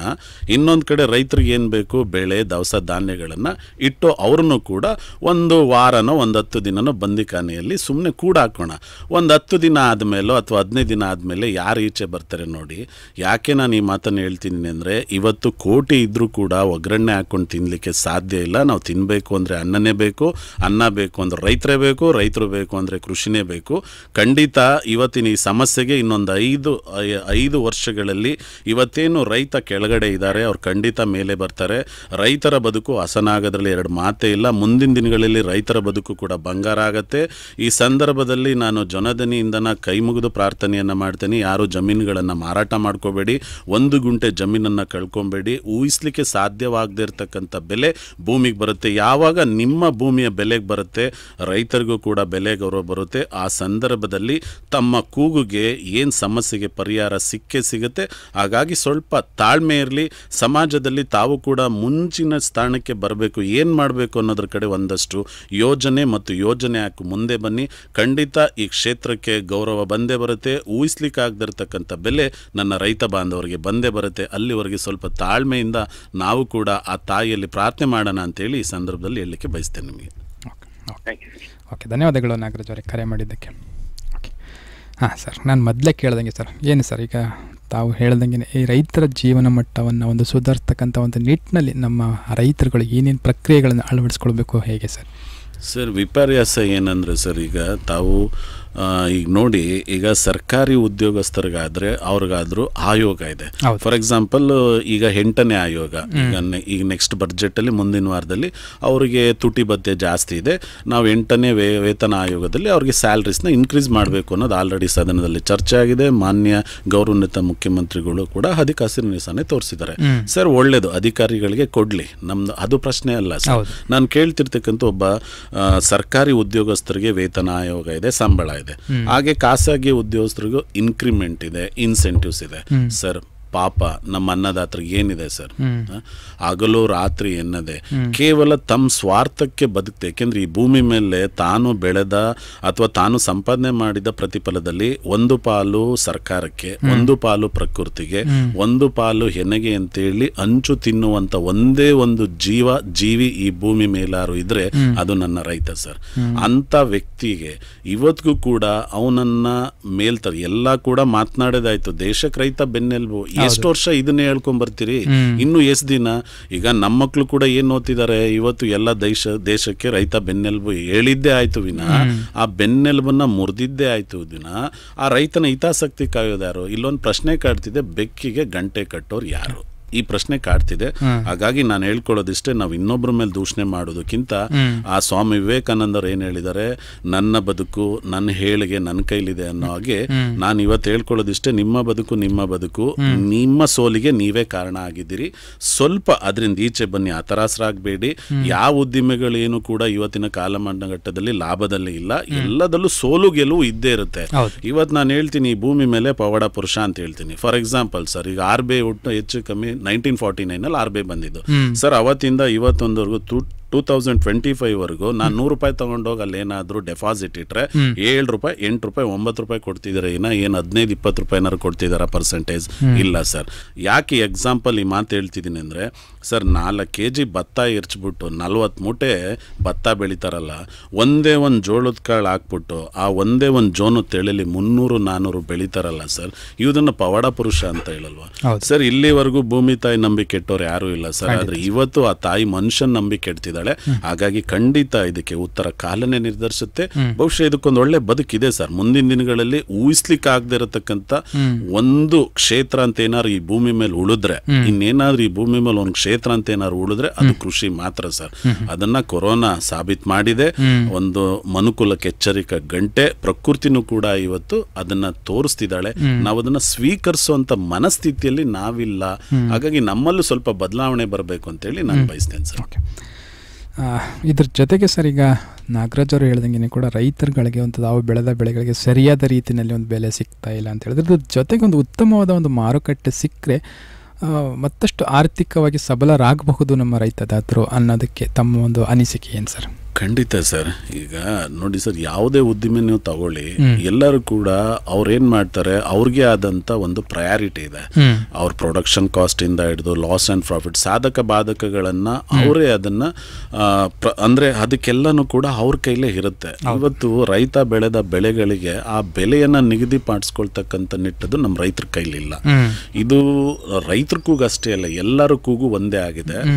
ರೈತನಿಗೆ ನಾವು ಕೇಳ್ಕೊಳ್ಳೋದು ಇಷ್ಟೇ ಸರ್, ನ್ಯಾಯ ನೀತಿಯಿಂದ ಸರ್ಕಾರ ಕೂಡಲೇ ಎಚ್ಚೆತ್ತುಕೊಂಡು ಅಟ್ ಲೀಸ್ಟ್ ಒಂದು ಕ್ರಾಪ್ಸ್ಗೆ ಮಧ್ಯೆ ಹೋಲ್ಸೇಲ್ಗೆ ಇಷ್ಟು, ರೈತನಿಗೆ ಇಷ್ಟು, ಅದನ್ನು ಹೊರತುಪಡಿಸಿ ಸರ್ಕಾರ ಅಥವಾ ಗ್ರಾಹಕ ಕಡ್ಡಾಯವಾಗಿ ಇಷ್ಟಕ್ಕೆ ಖರೀದಿ ಮಾಡಬೇಕು ಅಂತೇಳಿ ಒಂದು ಕಾನೂನನ್ನ ಅಥವಾ ಇದಕ್ಕೆ ಬೇಕಾದಂತ ಒಂದಷ್ಟು ಕಮಿಟಿಯನ್ನ ಇನ್ಮುಂದಾದ್ರೂ ಅಂದ್ರೆ ರೈತ ಪರವಾಗಿ ನಿಲ್ಲುವಂತ ಒಂದಷ್ಟು ಮನಸ್ಥಿತಿಯ ಒಂದನ್ನು ಕಾನೂನನ್ನು ರಚನೆ ಮಾಡಿ ಒಂದಿಷ್ಟು ಬೆಲೆಗಳಿಗೆ ಪ್ರತಿನಿತ್ಯ ಗ್ರಾಹಕನಿಗೆ ಏನ್ ಬೇಕು, ಗ್ರಾಹಕನ ಹಿತಾಸಕ್ತಿನೂ ಕಾಯಬೇಕು, ರೈತನ ಹಿತಾಸಕ್ತಿ ಕಾಯುವಂತ ನಿಟ್ಟಿನಲ್ಲಿ ಸೇತುವೆಯಾಗಿ ಸರ್ಕಾರ ಮಧ್ಯಸ್ಥಿಕೆಯನ್ನ ವಹಿಸಿಕೊಂಡು ಈ ಸಬ್ಸಿಡಿ ಅಥವಾ ಇನ್ನೊಂದು ಬೇಡವಾದಂತ ಎಲ್ಲ ಯೋಜನೆಗಳನ್ನ ಹೊರತುಪಡಿಸಿ ಮೂಲಭೂತವಾಗಿ ಫಂಡಮೆಂಟಲ್ ರೈತನಿಗೆ ಮೂಲಭೂತವಾಗಿ ಏನ್ ಬೇಕು, ಅವನ ಬೆಳೆ ಬೆಳೆಯೋಕೆ ಬೇಕಾದಂತ ಅಗತ್ಯತೆ ಸೌಲಭ್ಯಗಳು, ಬೆಳೆ ಬೆಳೆದಂತದಿಗೆ ಮಾರುಕಟ್ಟೆನ ಏನಾದ್ರೂ ಮುಂದಿನ ದಿನಗಳಲ್ಲಿ ರೈತಾಪಿ ಸಮುದಾಯಕ್ಕೆ ಸರ್ಕಾರ ಮಾಡಿಕೊಡ್ಲಿಲ್ಲ ಅಂದ್ರೆ ಬಹಳ ನಷ್ಟವನ್ನ ಸರ್ಕಾರ ಅನುಭವಿಸಿದ್ರಲ್ಲಿ ಎರಡೇ ಮಾತಿಲ್ಲ ಸರ್. ನಾನು ತಮ್ಮ ಜನಧ್ವನಿಯಿಂದ ನಮ್ಮ ಸರ್ಕಾರಕ್ಕೆ, ಕೇಂದ್ರ ಮತ್ತು ರಾಜ್ಯ ಸರ್ಕಾರಕ್ಕೆ ವಿಶೇಷವಾಗಿ ಮನವಿ ಮಾಡ್ತೀವಿ. 78 ವರ್ಷ ಬೇಕಾಗಿರ್ಲಿಲ್ಲ ನಿಮ್ಗೆ ರೈತ ಬೆಳೆದ ಬೆಳೆಗಳಿಗೆ ಬೆಲೆಯನ್ನ ನಿಗದಿಪಡಿಸಲಿಕ್ಕೆ. ತಾವು ಹೇಗೆ MP ಫಂಡ್ MLA ಫಂಡ್ ಅನ್ನ ಹೇಗೆ ನೀವೇ ನಿಗದಿಪಡಿಸಿ, ನಿಮ್ಗೆ ಕಾಲಮಾನ ಘಟ್ಟ ಬಂದಾಗ ಅದು ಪ್ರಸ್ತುತವಾಗಿ ಈಗಷ್ಟೇ ಬಿಡುಗಡೆಯಾದಂತ ಹೊಸ ಕಾರುಗಳನ್ನು ಕೂಡ ತಾವು ಹೇಗೆ ತಾವು ಖರೀದಿ ಮಾಡ್ತೀರಿ, ಅದೇ ರೀತಿ ನಾವೇನು ರೈತರು ನೀವು ಕಾರ್ ಕೊಡಿ ಅಂತ ನಾವು ಕೇಳ್ತಾ ಇಲ್ಲ. ರೈತ ಬೆಳೆಯುವ ಬೆಳೆಗಳಿಗೆ ಬೆಳೆಗಳಿಗೆ ಒಂದು ಕ್ರಾಪ್ ಮೂಮೆಂಟ್, ಹೌದು. ಒಂದು ಕೋಲ್ಡ್ ಸ್ಟೋರೇಜ್. ಸರ್, ಇವತ್ತು ನಮ್ಮ ಬೆಳೆ ಬೆಳೆದಂಥ ರೈತ ಅವನ ಜಮೀನಿಂದ ಮಾರುಕಟ್ಟೆಗೆ APMCಗೆ ಬರೋಷ್ಟರಲ್ಲಿ ಎಷ್ಟು ಲಾಸ್ ಆಗ್ತಿದೆ ಅನ್ನೋದನ್ನ ಸರ್ಕಾರ ಸ್ವಲ್ಪ ಸೂಕ್ಷ್ಮವಾಗಿ ಗಮನಿಸಲಿ ಸರ್. ಖಂಡಿತ. ನಾನು ಕೇಳ್ಕೊಳ್ಳೋದಿಷ್ಟೇ ಸರ್, ಪ್ರತಿ ಗ್ರಾಮ ಪಂಚಾಯತಿ ವ್ಯಾಪ್ತಿಯಲ್ಲಿ ಮೊದಲನೇದಾಗಿ ವೆದರ್ ಇನ್ಫಾರ್ಮೇಶನ್ ಸೆಂಟರ್ ಅನ್ನ ಕೊಡಿ. ನಾಳೆ ಬರುವ ಮಳೆ, ನಾಳೆ ಬೀಸುವ ಗಾಳಿ ಹಿಂದೆ ರೈತನಿಗೆ ತಿಳಿದ್ರೆ ಅಟ್ಲೀಸ್ಟ್ ಅವನ್ ವೇಸ್ಟ್ ಎಕ್ಸ್ಪೆನ್ಸ್ ಕಡಿಮೆ ಆಗುತ್ತೆ. ಒಂದು ವೆದರ್ ಇನ್ಫಾರ್ಮೇಶನ್ ಸೆಂಟರ್ ಅನ್ನ ತೆಗಿರಿ. ಪ್ರತಿ ಹೋಬಳಿ ವೈಸ್ ಅಲ್ಲಿ ಒಂದು ಕೋಲ್ಡ್ ಸ್ಟೋರೇಜ್ ಅನ್ನ ಕೊಡಿ ಸರ್. ಸೊ ಒಂದು ದರ ನಿಗದಿಪಡಿಸಿ, ಫರ್ ಡೇ 24 hours ನೀನ್ ಬೆಳೆದ ಬೆಳೆಗಳನ್ನ ಇಟ್ಕೊಂಡ್ರೆ ಇಷ್ಟು ರೇಟ್ ಅನ್ನ ನಿಗದಿಪಡಿಸಿ. ಆವಾಗ ರೈತ ಯಾವಾಗ ಬೆಲೆ ಸಿಗುತ್ತೆ ಆ ಸಂದರ್ಭದಲ್ಲಾರು ಮಾರುವಂತ ಒಂದು ವ್ಯವಸ್ಥೆ, ಒಂದು ವೆದರ್ ಇನ್ಫಾರ್ಮೇಶನ್ ಸೆಂಟರ್, ಒಂದು ಕೋಲ್ಡ್ ಸ್ಟೋರೇಜ್, ಜೊತೆಗೆ ಒಂದು ಒಳ್ಳೆ ಟ್ರಾನ್ಸ್ಪೋರ್ಟ್, ಈ ತರ ಒಂದಷ್ಟು ನೀವು ಬೇರೆ ಇಂಡಸ್ಟ್ರಿ ಕೊಟ್ಟಷ್ಟ ಮಹತ್ವವನ್ನ ಕೃಷಿ ಕೊಡಿ. ಕೃಷಿಯನ್ನು ಇಂಡಸ್ಟ್ರಿ ಮಾಡಿ. ಯಾತಕ್ಕೆ ನಿರ್ಲಕ್ಷಿತನ ಕೃಷಿ ಇಂಡಸ್ಟ್ರಿ ಮಾಡಲಿಲ್ಲ ಅಂದ್ರೆ, ನೀವು ಆಗ್ಲೇ ತಾವು ಫಸ್ಟ್ ಒಂದು ಮಾತು ಕೇಳಿದ್ರಿ, ಇವತ್ತು ನಮ್ಮ ದೇಶ ಇವತ್ತು ನೋಡಿ, ನಾನು ಒಂದು ಮಾತು ಕೇಳ್ತೀನಿ. ಫಾರ್ ಎಕ್ಸಾಂಪಲ್, ಇವತ್ತು ನಮ್ಮ ಕನ್ಯಾಕುಮಾರಿಯಿಂದ ಕಾಶ್ಮೀರದವ್ರಿಗಿರ್ತಕ್ಕಂಥ ಹೆಣ್ಮಕ್ಳ ಹತ್ರ 24,000 ಟನ್ ಚಿನ್ನ ಇದೆ. ಸೊ RBIಯಲ್ಲಿ ಒಂದು ಎಮರ್ಜೆನ್ಸಿ ಅಂತೇಳಿ ಇವತ್ತು RBIಯಲ್ಲಿ ಇಟ್ಟಿರ್ತಕ್ಕಂಥ ಚಿನ್ನ 8,000 ಟನ್ ಇದೆ. ಕೇವಲ 2 ದೇವಸ್ಥಾನ, ಒಂದು ತಿರುಪತಿ, ಇನ್ನೊಂದು ಕೇರಳದಲ್ಲಿರ್ತಕ್ಕಂಥ ಅನಂತ ಪದ್ಮನಾಭ ದೇವಾಲಯದಲ್ಲಿ ಇವತ್ತು ಹೆಚ್ಚು ಕಮ್ಮಿ 12,000 ಟನ್ಗಿಂತ ಜಾಸ್ತಿ ಚಿನ್ನ ಇದೆ. ಇವಿಷ್ಟನ್ನೇ ತೆಗೆದ್ರೆ, ಆನ್ ದ ರೆಕಾರ್ಡ್ ತೆಗೆದ್ರೆ 40,000 ಕ್ರೋಸ್ ಟನ್ಸ್ ಚಿನ್ನವನ್ನ ತೆಗೆದಂತ ಈ ಮಣ್ಣು ಇವತ್ತು ಈ ಚಿನ್ನ ಬರಬೇಕಾದ್ರೆ, ಈ ಚಿನ್ನ ಉತ್ಪಾದನೆ ಆಗ್ಬೇಕಾದ್ರೆ ನಮ್ಮ ಹತ್ರ ಟಾಟಾ ಇತ್ತಾ, ಬಿರ್ಲಾ ಇತ್ತಾ, ರಿಲಯನ್ಸ್ ಇತ್ತು, ಯಾವ ಇಂಡಸ್ಟ್ರಿ ಇತ್ತು? ಬೀದಿಗಳಲ್ಲಿ ಚಿನ್ನ ಮಾರ್ಬೇಕಾದ್ರೆ ಯಾವ ಇಂಡಸ್ಟ್ರಿನೂ ಇರಲಿ, ಇದ್ದಿದ್ದು ಒಂದೇ ಒಂದು ಇಂಡಸ್ಟ್ರಿ, ಅದು ಅಗ್ರಿಕಲ್ಚರ್. ಸೊ ಈ ಅಗ್ರಿಕಲ್ಚರ್ನ ಇತಿಹಾಸವನ್ನು ನೀವು ಕಡೆಗಣಿಸ್ತಕ್ಕಂಥ ನಿಟ್ಟಿನಲ್ಲಿ ಹೀಗೆ ಮುಂದುವರೆದಿದ್ದೆ ಆದರೆ ಅದು ದೇಶಕ್ಕೆ ಒಳ್ಳೆಯದೇ ಅಲ್ಲ. ನಿಜಕ್ಕೂ ಈ ಕೃಷಿಯನ್ನು ತಾವೇನಾದರೂ ಇಂಡಸ್ಟ್ರಿ ಮಾಡಿ ರೈತಾಪಿ ಸಮುದಾಯದನ್ನು, ಕೇವಲ ನಾವು ರೈತ ಉದ್ಯಮಿ ಆಗಬೇಕು ಅಂತ ಬಾಯಲ್ಲಿ ಹೇಳಿದ್ರೆ ಆಗೋದಿಲ್ಲ. ರೈತ ಉದ್ಯಮಿ ಆಗಲಿಕ್ಕೆ, ಫಾರ್ ಎಕ್ಸಾಂಪಲ್, ಕಡೆದಾಗ ಒಂದು ಮಾತು ಹೇಳ್ಬಿಡ್ತೀನಿ ಸರ್. ಇವತ್ತು ಎಜುಕೇಷನ್ ಸಿಸ್ಟಮಲ್ಲಿ ಒಂದು ನಾಮ್ಸನ್ನು ತಂದರು. ವೈಜ್ಞಾನಿಕ ಪದ್ಧತಿಯಲ್ಲಿ ಇಂಜಿನಿಯರಿಂಗ್ ಮತ್ತು ಡಾಕ್ಟರ್ಗಳಿಗೆ ಪ್ರವೇಶಾತಿಯನ್ನು ಕೊಡಬೇಕಾದ್ರೆ ಒಂದು CET ಅನ್ನೋದನ್ನು ತಂದರು ಸರ್. ಇದೇ ನಿಟ್ಟಿನಲ್ಲಿ ನಿಮಗೆ ಅದಕ್ಕೆಲ್ಲ ಆಸೆ ಇದೆ, ಆಸಕ್ತಿ ಇದೆ, ಅದಕ್ಕೆಲ್ಲ ತಾವೇನು ಬೇಕಾದರೂ ಮಾಡ್ತೀರಿ. ಅದೇ ಕೃಷಿ ವಿಚಾರ ಬಂದಾಗ ವೈಜ್ಞಾನಿಕ ಪದ್ಧತಿಯಲ್ಲಿ ರೈತ ಬೆಳೆಯುವಂಥ ಬೆಳೆಗಳಿಗೆ ಇದೇ ಬೆಳೆಯನ್ನು ಬೆಳೆಯುವಂಥ ನಿಟ್ಟಿನಲ್ಲಿ ಅವ್ರು ಬೆಳೆದ ಬೆಳೆಗಳಿಗೆ ಬೆಲೆ ಕೊಡುವಂಥ ಒಂದು ನಾಮ್ಸ್ ಯಾವುದಾದ್ರೂ CET ಥರನೇ ಕೃಷಿ ಕ್ಷೇತ್ರಕ್ಕೂ ತನ್ನಿ. ಇದರಿಂದ ರೈತ ಆತ್ಮಹತ್ಯೆ ಮಾಡ್ಕೊಳ್ಳೋದು ಕಮ್ಮಿ ಆಗುತ್ತೆ, ರೈತ ನಿಮ್ಮ ಹತ್ರ ಭಿಕ್ಷೆ ಬೇಡೋದು ಕಮ್ಮಿ ಆಗುತ್ತೆ, ರೈತ ಇನ್ಯಾರೋ ಮೈಕ್ರೋ ಫೈನಾನ್ಸು ಬಡ್ಡಿ ದೇವರ ಹತ್ರ ಹೋಗಿ ಭಿಕ್ಷೆ ಬೇಡೋದು ತಪ್ಪುತ್ತೆ ಸರ್. ಸೊ ನಿಜಕ್ಕೂ ಹೇಳ್ತಾ ಇದ್ದೀನಿ, ರೈತ ಈ ದೇಶದ ಆತ್ಮ, ರೈತ ಈ ದೇಶದ ಶಕ್ತಿ, ರೈತ ಈ ದೇಶದ ಸಂಪತ್ತು. ರೈತನಿಲ್ಲದ ಬದುಕನ್ನು ಊಹಿಸ್ಕೊಳ್ಳಿಕ್ಕೂ ಸಾಧ್ಯ ಇಲ್ಲ ಎಂಬ ಸತ್ಯವನ್ನು ಸರ್ಕಾರದ ಗಮನಕ್ಕಷ್ಟೇ ಅಲ್ಲ, ಇಡೀ ಮನುಕುಲಕ್ಕೂ ಕೂಡ ನಾನು ತರುವಂಥ ನಿಟ್ಟಿನಲ್ಲಿ ಜ್ವನದನಿಯಿಂದ ಪ್ರಾರ್ಥನೆಯನ್ನು ಮಾಡ್ತೀನಿ ಸರ್. ಓಕೆ ಸರ್, ಅದರ ಬಗ್ಗೆ ಮುಂದುವರ್ಸೋಣ. ಮತ್ತೊಂದು ಕರೆ ಇದೆ. ಹಲೋ ಹಲೋ ಹಲೋ ನಮಸ್ಕಾರ. ಹಾಂ ನಮಸ್ತೆ, ತಮ್ಮ ಹೆಸರು ಎಲ್ಲಿಂದ ಮಾತನಾಡ್ತಾ ಇದ್ದೀರಾ? ಹಾಂ ನಮಸ್ತೆ, ಗಾಡಿ ನಿಲ್ಲಿಸ್ಬಿಟ್ಟು ಮಾತನಾಡ್ತೀರಾ ಸ್ವಲ್ಪ? ಹಲೋ, ತಾವು ಗಾಡಿ ಓಡಿಸೋದು ನಿಲ್ಲಿಸ್ಬಿಟ್ಟು ಮಾತನಾಡಿ. ಹಾಂ ಹೇಳಿ, ತಮ್ಮ ಪ್ರಶ್ನೆ ಏನಂತ ಹೇಳಿ. ಎಲ್ಲಿಂದ ಮಾತನಾಡ್ತಿರೋದು? ತಮ್ಮ ಹೆಸರು? ಕೇಳಿಸ್ತಾ ಇದೆ. ತಮ್ಮ ಹೆಸರು ಎಲ್ಲಿಂದ ಮಾತನಾಡೋದು? ಯೋಗೇಂದ್ರ ಪ್ರಸಾದ್, ಎಲ್ಚಿಯರ್ ಗ್ರಾಮ, ನಂಜನಗೂಡು ತಾಲೂಕಿಂದ. ಹಾಂ ಯೋಗೇಂದ್ರ ಪ್ರಸಾದ್, ಹೇಳಿ ತಮ್ಮ ಪ್ರಶ್ನೆ ಏನಂತ ಹೇಳಿ. ನಾವು ಮಾವು ನೇರಳೆ ಹಾಕಿದ್ದೀವಿ. ನೇರಳೆಗೆ ಸ್ವಲ್ಪ ಮಾರುಕಟ್ಟೆ ವ್ಯವಸ್ಥೆ ಸ್ವಲ್ಪ ಕಮ್ಮಿ, ಅದು ಯಾವ ರೀತಿ ಮಾರಾಟ ಮಾಡಬೇಕು, ಮೌಲ್ಯವರ್ಧನೆ ಮಾಡಿ ಅಂತ ಸ್ವಲ್ಪ ಸಲಹೆ ಬೇಕಾಗಿತ್ತು. ಇನ್ನೊಂದು MLM ಸ್ಕೀಮು 2026 ಡಿಸೆಂಬರ್ ತಿಂಗಳು ಕೊನೆ ತನಕ ಅದು ಅರ್ಜಿ ಅಪ್ಲಿಕೇಶನ್ ಹಾಕೋದು, ಅದು ಕೇಳಬೇಕಾಗಿತ್ತು. ಭಾಳ ಸಂತೋಷ ಸರ್. ಈಗ ತಾವೇನು ಕೇಳ್ತಾ ಇದ್ದೀರಾ, ಹಣ್ಣುಗಳಿಗೆ ರಾಜ ಮಾವಿನ ರಾಜ, ಮಾವು ಅಂತ ಕರಿತೀವಿ. ಈಗ ಮಾವು ಬೆಳೆದ ಬೆಳೆಗಳಿಗೆ ಏನಾಗ್ತಾ ಇದೆ, ವೆಂಡರ್ಸ್ ಮಧ್ಯವರ್ತಿಗಳು ಖರೀದಿ ಮಾಡಿ ರೈತರಿಗೆ ಬೇಕಾದಂಥ ಉತ್ತಮವಾದಂಥ ಬೆಲೆಯನ್ನು ಕಟ್ಕೊಡ್ತಕ್ಕಂಥ ನಿಟ್ಟಿನಲ್ಲಿ ರೈತನಿಗೆ ಹನ್ನೆ ಆಗ್ತಿರ್ತಕ್ಕಂಥದ್ದು ಸತ್ಯ. ಸೊ ಈಗ ನೀವೇನು ವಿಚಾರ ಹೇಳಿದಿರಿ, ಈಗ ಸೀಸನ್ ಬರೋದ್ರಿಂದ ನಮ್ಮ ಸ್ಥಳೀಯ ಕೃಷಿ ಅಧಿಕಾರಿ ಏನು ಜಂಟಿ ನಿರ್ದೇಶಕರಿದ್ದಾರೆ ಮೈಸೂರಲ್ಲಿ, ಸೊ ನಾನು ಅವ್ರ ಹತ್ರ ಕೂಡಲೇ ಜಂಟಿ ನಿರ್ದೇಶಕರ ಹತ್ರ ಮಾತನಾಡಿ ಮಾವಿನ ಬೆಳೆಗಳಿಗೆ ಒಂದು ಉತ್ತಮವಾದಂಥ ಬೆಲೆಯನ್ನು ಕಲ್ಪಿಸ್ಕೊಡ್ತಕ್ಕಂಥ ನಿಟ್ಟಿನಲ್ಲಿ ಸರ್ಕಾರ ಮುಂಜಾಗ್ರತಾ ಕ್ರಮವನ್ನು ವಹಿಸಬೇಕು ಅಂತಲೂ ಕೂಡ ನಾನು ಈ ಸಂದರ್ಭದಲ್ಲಿ ಕೇಳ್ತೀನಿ. ಹಾಗೆ ತಾವು ಇನ್ನೊಂದು ಪ್ರಶ್ನೆ ಕೇಳಿದ್ರಿ, ಒಂದು ಸ್ಕೀಮ್ ವಿಚಾರವಾಗಿ. ಖಂಡಿತ ಅದನ್ನು ಮತ್ತೊಮ್ಮೆ, ಈಗ ತಾವೇನು ಡಿಸೆಂಬರ್ಗೆ ಸ್ಟಾಪ್ ಆಯಿತು ಅಂತ ಹೇಳಿದ್ರಿ, ಭಾಗಶಃ ಮಾರ್ಚ್ ಆಚೆಯಿಂದ ಅದು ಬಿಡುಗಡೆ ಆಗುವಂಥ ಸಾಧ್ಯತೆಗಳಿದೆ. ತಾವು ಕೃಷಿ ಸಲಹಾ ಕೇಂದ್ರ ಅಥವಾ ನಿಮ್ಮ ತಾಲೂಕು ಯಾರು ಹೇಡಿ ಅಂತ ಬರ್ತಾರೆ, ಅಸಿಸ್ಟೆಂಟ್ ಡೈರೆಕ್ಟರ್ ಆಫ್ ಅಗ್ರಿಕಲ್ಚರ್ ಅಂತೇಳಿ, ಬೇಕಾದರೆ ನಾನು ಹೇಡಿ ಅವ್ರ ಹತ್ರನೂ ನಂಜನಗೂಡು ತಾಲೂಕಲ್ಲಿ ಮಾತಾಡ್ತೀನಿ, ಭಾಳ ಆತ್ಮೀಯರಿದ್ದಾರೆ. ತಾವು ದಯಮಾಡಿ ಒಮ್ಮೆ ನೇರವಾಗಿ ಹೇಡಿ ಅವ್ರನ್ನ ಭೇಟಿ ಮಾಡಿ ಅವ್ರು ಏನು ಹೇಳ್ತಾರೆ ಅನ್ನೋದನ್ನು ಬೇಕಾದರೆ ನಮ್ಮನ್ನು ಸಂಪರ್ಕಿಸಿದ್ರೆ ನಾವು ಕೂಡ ನಿಮ್ಮೊಟ್ಟಿಗೆ ಬಂದು ನಿಮ್ಮ ಒಂದು ನೋವಿಗೆ ಸ್ಪಂದಿಸುವಂಥ ನಿಟ್ಟಿನಲ್ಲಿ ನಿಮ್ಮೊಂದಿಗೆ ನಾವಿದ್ದೇವೆ ಎಂಬ ಮಾತನ್ನು ಈ ಸಂದರ್ಭದಲ್ಲಿ ಹೇಳಲಿಕ್ಕೆ ನಾನು ಬಯಸ್ತೇನೆ. ಓಕೆ, ಕೊನೆಯದಾಗಿ ಕೊಡ್ತೀವಿ. ಇವಾಗ ನಮ್ಮ ಆಫೀಸ್ ನಂಬರ್ ಫೋನ್ ಮಾಡಿ ಕಾರ್ಯಕ್ರಮ ಮುಗಿದ ಮೇಲೆ ನಾವು ತಿಳಿಸ್ಕೊಡ್ತೀವಿ. ಓಕೆ ಸರ್, ಈಗ ತಾವು ಹೇಳ್ತಾ ಇದ್ರಿ ಏನೊಂದು ಮಾರುಕಟ್ಟೆ ವ್ಯವಸ್ಥೆಯನ್ನು ಕಲ್ಪಿಸ್ಕೊಡೋದ್ರಿಂದ ರೈತರು ಹೇಗೆ ದ್ವಿಗುಣವಾಗಿ ಆರ್ಥಿಕವಾಗಿ ಸ್ವಾವಲಂಬನೆ ಆಗ್ಬೋದು ಅನ್ನೋದ್ರ ಬಗ್ಗೆ ಕೂಡ ತಾವು ಹೇಳ್ತಾ ಇದ್ರಿ. ಸರ್ ಅದೇ ರೀತಿ ಸರ್, ಈಗ ರೈತರು ಕೃಷಿಯ ಜೊತೆಗೆ ಸಾಮಾಜಿಕವಾಗಿ ತಮ್ಮನ್ನು ತಾವು ತೊಡಸ್ಕೊಳ್ತಕ್ಕಂಥ ನಿಟ್ಟಿನಲ್ಲಿ ಇರ್ತಕ್ಕಂಥ ಒಂದು ಪ್ರಮುಖ ಅವಕಾಶಗಳ ಬಗ್ಗೆ ತಾವು ತಿಳಿಸ್ಬೋದು. ಯಾಕಂದರೆ ರೈತರಾಗಿ ಇರೋ ಬದಲು ಸಾಮಾಜಿಕ ಕಳಕಳಿಯನ್ನು ಕೂಡ ಮುಂದುವರಿಸೋದ್ರಿಂದ ಸರ್ ರೈತರು ಕೃಷಿಯ ಜೊತೆಗೆ ಸಾಮಾಜಿಕ ಒಂದು ಕಾರ್ಯಗಳಲ್ಲೂ ಕೂಡ ತೊಡಸ್ಕೊಳ್ತಕ್ಕಂಥ ನಿಟ್ಟಿನಲ್ಲಿ ಇರ್ತಕ್ಕಂಥ ಒಂದು ಅವಕಾಶಗಳು ಸರ್. ಮೊದಲನೇದಾಗಿ ನನ್ನ ರೈತರಿಗೆ ಕೃಷಿ ಕ್ಷೇತ್ರದಲ್ಲಿರ್ತಕ್ಕಂಥ ಮನಸ್ಥಿತಿ ಬದಲಾವಣೆ ಆಗಬೇಕು ಅಂತ ನಾನು ಕೇಳ್ಕೊಳ್ಳಿಕ್ಕೆ ಬಯಸ್ತೀನಿ. ಹೌದು, ಅಪ್ಪ ಹಾಕಿ ದಾಲ್ಮರ ಅಂತೇಳಿ ಒಂದೇ ಬೆಳೆಗೆ ನೀವು ಒಕ್ಕೊಂಬೇಡಿ. ಆಕ್ಚುಲಿ ತಾಯಿ ಕೂಡ ಏಕ ಬೆಳೆ ಪದ್ಧತಿಯನ್ನು ಹೋಗೋದಿಲ್ಲ. ಫಾರ್ ಎಕ್ಸಾಂಪಲ್ ಪಕ್ಕದಲ್ಲಿ 2 ನ್ಯಾಷನಲ್ ಪಾರ್ಕ್ ಇದೆ. ಆ 2 ನ್ಯಾಷನಲ್ ಪಾರ್ಕಲ್ಲಿ ಊಹಿಸ್ಲಿಕ್ಕೆ ಆಗದಿರ್ತಕ್ಕಂಥ, ಬೆಲೆನೇ ಕಟ್ಲಕ್ಕೆ ಆಗದಿರ್ತಕ್ಕಂಥ ವನ ಸಂಪತ್ತುಗಳಿದೆ. ಈ ವನ ಸಂಪತ್ತುಗಳಿಗೆ ನಾವು ಯಾರು ಕೂಡ ಹೋಗ್ಬಿಟ್ಟು ನೀರು ಹಾಕಿಲ್ಲ, ಗೊಬ್ಬರನೂ ಹಾಕಿಲ್ಲ. ಮೊದಲನೇದಾಗಿ ನಮ್ಮ ರೈತರಿಗೆ ಮನಸ್ಥಿತಿ ಬರಬೇಕು ಅಂದರೆ ಕೇವಲ ನೀವು ಮಾಡಿದಾದ್ರೂ ಏನು 40 ವರ್ಷದಿಂದ ಕೇವಲ ಗೊಬ್ಬರ ಕಟ್ಟು ನೀರು ಹಾಕು ಅನ್ನೋದಷ್ಟೇ ಅಲ್ಲ. ಕೃಷಿ ಮಾಡಬೇಕಾದ್ರೂ ಕೂಡ ಕೃಷಿ ಅನ್ನೋದು ಒಂದು ತಪಸ್ಸು, ಇದು ಒಂದು ಕ್ಷೇತ್ರ. ಮೊದಲನೇದಾಗಿ ನೀವು ಯಾವ ಬೆಳೆಯನ್ನ ಮಾಡೋದಕ್ಕಿಂತ ಮುಂಚೆ, ಕೃಷಿ ಮಾಡೋದಕ್ಕಿಂತ ಮುಂಚೆ ಇತ್ತೀಚಿನ ದಿನಗಳಲ್ಲಿ 70% ಮಣ್ಣನ್ನು ನಾವು ನಾಶ ಮಾಡ್ಕೊಂಡಿದ್ದೀವಿ. ಎಷ್ಟು ನಾಶ ಮಾಡಬೇಕು ಅಷ್ಟು ನಾಶ ಮಾಡ್ಕೊಂಡ್ಬಿಟ್ಟಿದ್ದೀವಿ. ತಾವೇನಾದ್ರೂ ಕೃಷಿಯಲ್ಲಿ ಆಸಕ್ತಿ ಇದ್ರೂ ಮೊದಲನೇದಾಗಿ ಪ್ರಕೃತಿ ದತ್ತವಾಗಿ ಯಾವ ಮಣ್ಣಿನಲ್ಲಿ ಯಾವ ಬೆಳೆಯನ್ನ ಬೆಳಿಬೇಕು, ಈ ಬೆಳೆಯನ್ನ ಬೆಳಿಬೇಕಾದ್ರೆ ಏನ್ ಆಗ್ಬಹುದು, ಈ ಬೆಳೆ ನಾನು ಬಿತ್ತನೆ ಮಾಡದಿಂದ ಕಟ್ಟಿಂಗ್ ಮಾಡ್ತಕ್ಕಂಥ ಅಂದ್ರೆ ಕಟಾವ್ ಮಾಡಿದಂಥ ದಿನಗಳಲ್ಲಿ ಇದಕ್ಕೆ ಬೇಡಿಕೆ ಇದೆಯಾ, ಆ ಸಮಯದಲ್ಲಿ ಸೂಕ್ತವಾಗಿ ನನ್ನ ಏನು ಇನ್ವೆಸ್ಟ್ಮೆಂಟ್ ಮಾಡ್ತೀನಿ ಆ ಇನ್ವೆಸ್ಟ್ಮೆಂಟ್ಗೆ ಪ್ರಾಫಿಟ್ ಸಿಗುತ್ತಾ ಅನ್ನೋದೊಂದಷ್ಟು. ಈಗ ಎಲ್ಲದಕ್ಕೂ ಬ್ಲೂ ಪ್ರಿಂಟ್ ಇದೆ, ಎಲ್ಲದಕ್ಕೂ ಕೂಡ ಈಗ ತಾವು ಮಕ್ಕಳನ್ನ ಎಜುಕೇಟ್ ಮಾಡಿದ್ರೆ ಸಾಲದು, ತಾವು ಕೂಡ ಕೃಷಿ ಕ್ಷೇತ್ರದಲ್ಲಿ ಎಜುಕೇಟೆಡ್ ಆಗಲೇಬೇಕು.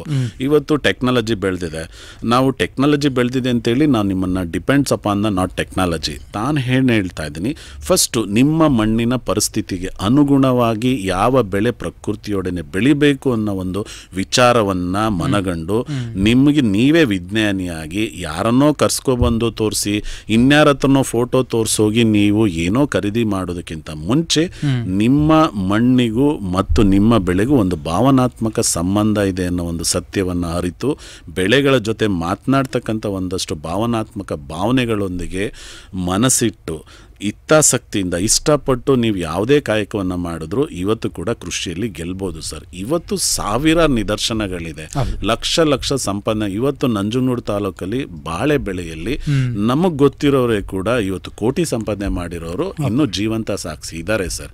ಕೃಷಿ ಅನ್ನೋದು ಕೇವಲ ಸೋಲಿನ ಒಂದೇ ಒಂದು ಪರಮಾವಧಿಯನ್ನ ಎಂಬ ಶಾಪದಲ್ಲಿ ತಾವಿದ್ದೀರಿ. ಅದರಿಂದ ಆಚೆ ಬನ್ನಿ. ಏಕೆಂದರೆ ಸಮಸ್ಯೆ ಅನ್ನೋದು 3 ಅಕ್ಷರ, ಪರಿಹಾರ ಅನ್ನೋದು 4 ಅಕ್ಷರ. ನೀವು ಕೇವಲ ವ್ಯವಸಾಯ ಅನ್ನೋದೊಂದು ಜೂಜು ಅನ್ನೋದು ಅಥವಾ ನೀಸಾಯ ನಾಸ ಈ ಮನಸ್ಥಿತಿಯಿಂದ ಆಚೆ ಬನ್ನಿ. ಭೂಮಿ ತಾಯಿ ನಂಬಿ ಕೆಟ್ಟರು ಯಾರೂ ಇಲ್ಲ. ಇವತ್ತಿಗೂ ನಾನು ಕೇಳೋದಿಷ್ಟೇ, 43,500 ಒಂದು ಎಕರೆಯಲ್ಲಿ 43,560 ಅಡಿ ಇದೆ. ಇವತ್ತಿಗೂ ನೀವು ಒಂದು 33% ಕೃಷಿ ಬೆಳೆ ಬೆಳೀರಿ, 33% ತೋಟಗಾರಿಕೆ ಬೆಳೆ ಬೆಳೀರಿ, 33% ಕೃಷಿ ಅರಣ್ಯ ಬೆಳೆಗಳನ್ನು ಬೆಳೀರಿ. ತಾವೇನು ಇವತ್ತು ನಿಮ್ಮ ಹತ್ರ ಜೀವಂತ ಬೇಲಿ ಇಲ್ಲ, ಜೀವಂತ ರಾಸ್ಗಳಿಲ್ಲ, ಜೀವಂತ ಮಣ್ಣಿಲ್ಲ, ಮಣ್ಣಲ್ಲಿ ಫಲವತ್ತತೆ ಇಲ್ಲ. ನಿಜವಾದ ರೈತನ ಹೋರಾಟ ಎಲ್ಲಿದೆ ಅನ್ನೋ ಪ್ರಶ್ನೆ ನೀವು ಮೊದಲು ಕೇಳ್ಬೇಕು ಸರ್. ನಿಜವಾದ ರೈತನ ಹೋರಾಟ ಇರೋದು ಎಲ್ಲೂ ಅಲ್ಲ, ಅವನ ಜಮೀನು ಹೊಲ ತೋಟದ ಮಣ್ಣಿನಲ್ಲಿ ಸರ್. ನಿಮ್ಮ ಹತ್ರ ಎಷ್ಟು ಎಕರೆ ಇದೆ ಅನ್ನೋದು ಮ್ಯಾಟರ್ ಆಗಲ್ಲ ಸರ್. ಎಷ್ಟು ಎಕರೆ ಜಮೀನಲ್ಲಿ ಆ ತಾಯಿ ಎಷ್ಟು ಜೀವಂತವಾಗಿದ್ದಾಳೆ ಅನ್ನೋದ್ರ ಮೇಲೆ ರೈತನ ಬದುಕು ಜೀವಂತವಾಗಿ ನಿಂತಿದೆ ಸರ್. ಓಕೆ ಸರ್, ಮತ್ತೊಂದು ಕರೆ ಇದೆ. ಹಲೋ. ಹಾಂ, ನಮಸ್ತೆ. ತಮ್ಮ ಹೆಸರು, ಎಲ್ಲಿಂದ ಮಾತನಾಡ್ತಾ ಇದ್ದೀರಾ? ಹೊಸಹಳ್ಳಿಯಿಂದ. ತಮ್ಮ ಹೆಸರು? ಲೋಕೇಶ್ ಅಂತ ಸರ್. ಹಾಂ, ಲೋಕೇಶ್ ಅವರು ಹೇಳಿ, ತಮ್ಮ ಪ್ರಶ್ನೆ ಏನು ಅಂತ. ಸರ್, ನಮ್ಮ ಪ್ರಶ್ನೆ ಏನೇನಿಲ್ಲ.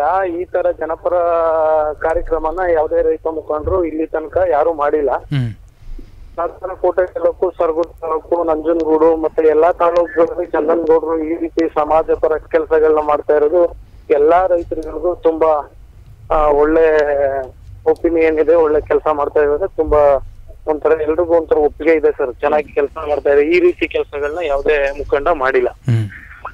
ಈ ರೀತಿ ಮಾಡ್ತಾ ಇರೋದ್ರಿಂದ ನಮಗೂ ತುಂಬಾ ಅವ್ರ ಸಂಘಟನೆ ಸೇರ್ಕೊಂಡು ಎಲ್ಲಾ ಜನರಿಗೂ ಈ ರೀತಿ ಸವಲತ್ತುಗಳು ಮಾಡ್ಬೇಕು, ನಾವು ಇವ್ರ ತರಾನೇ ರೈತರನ್ನ ಎಜುಕೇಟೆಡ್ ಮಾಡ್ಬೇಕು ಅನ್ನೋದು ನಮಗೂ ಒಂದ್ ಸ್ವಲ್ಪ ಆಸೆ ಬಂದು ನಾವು ಅವ್ರ ಸಂಘಟನೆಗೆ ಸೇರ್ಕೊಂಡು ಎಲ್ಲಾ ಕೆಲಸನೂ ಮಾಡ್ಬೇಕು ಅನ್ನೋದು ನಮ್ಮ ಆಸೆ. ಮಾಡ್ತಾ ಇದೀವಿ. ಇದೇ ರೀತಿ ಮಾಡ್ಕೊಂಡು ಹೋಗ್ಲಿ ಅನ್ನೋದೇ ನಮ್ಮ ಆಸೆ. ಆಮೇಲೆ ಎಲ್ರು ಈಗ ಏನ್ ಅನ್ಕೊಂಡಿದ್ದಾರೆ ಅಂದ್ರೆ ಇವ್ರನ್ನ ರಾಜಕೀಯವಾಗಿ ಬರ್ತಾ ಇದಾರೆ ಅನ್ಕೊಂಡಿದ್ದಾರೆ. ನಾವು ಅವರಲ್ಲಿ ಯಾವ್ದೇ ರಾಜಕೀಯವಾಗ್ಲಿ ಇನ್ನೊಂದಾಗ್ಲಿ ಮತ್ತೊಂದಾಗ್ಲಿ ಯಾವ್ದು ನಿರೀಕ್ಷೆ ಇಲ್ವೇ ಇಲ್ಲ ಅವರಲ್ಲಿ. ಎಲ್ಲ ರೈತರಿಗೋಸ್ಕರ ರೈತರ ಪರವಾಗಿ ಮಾಡ್ಕೊಬರ್ತಾ ಇರೋದ್ರಿಂದ ನಮ್ಗೆ ಅದು ತುಂಬಾ ಇಷ್ಟ ಆಗಿದೆ ಸರ್. ನಿಮ್ದು ಪ್ರಶ್ನೆ ಐತೆ ಕೃಷಿಗೆ ಸಂಬಂಧಪಟ್ಟಂತೆ ಅಥವಾ ಇದಕ್ಕೆ ಸಂಬಂಧಪಟ್ಟಂತೆ? ಕೃಷಿಗೆ ಏನಿಲ್ಲ ಸರ್, ಎಲ್ಲ ನಾವು ಕೇಳ್ಕೊಂಡಿದೀವಿ, ಎಲ್ಲ ಮಾಡ್ತಾ ಇದಾರೆ, ಏನ್ ತೊಂದರೆ ಇಲ್ಲ. ಈ ತರ ಸಮಾಜ ಒಳ್ಳೆ ಒಪಿನಿಯನ್ ಇರೋದ್ರಿಂದ ಅದೇ ನಮ್ಗೆ ತುಂಬಾ ಹೆಮ್ಮೆ ಆಗಿದೆ. ಧನ್ಯವಾದಗಳು ಲೋಕೇಶ್ವರಿ ನಿಮ್ಮ ಸಲಹೆ.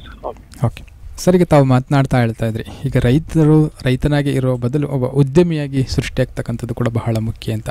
ಹೇಗೆ ಸರ್ ಆ ಒಬ್ಬ ರೈತರು ತಮ್ಮ ರೈತರ ಕೃಷಿಯ ಜೊತೆಗೆ ಒಬ್ಬ ಉದ್ಯಮಿಗೆ ಹೇಗೆ ಹೊರಹೊಮ್ಮಬಹುದು ಸರ್? ಸರ್, ರೈತ ಕಲ್ಯಾಣ ಹುಟ್ಟಿದ್ದೇ ರೈತನ ಕನಸನ್ನು ನಮ್ಮ ಕನಸು ಅಂತೇಳಿ ತಿಳ್ಕೊಂಡು ಆ ಕನಸನ್ನ ನನಸು ಮಾಡಬೇಕು ಅಂತ ಹೇಳಿ ಹುಟ್ಟಿದ್ದೀವಿ ಸರ್.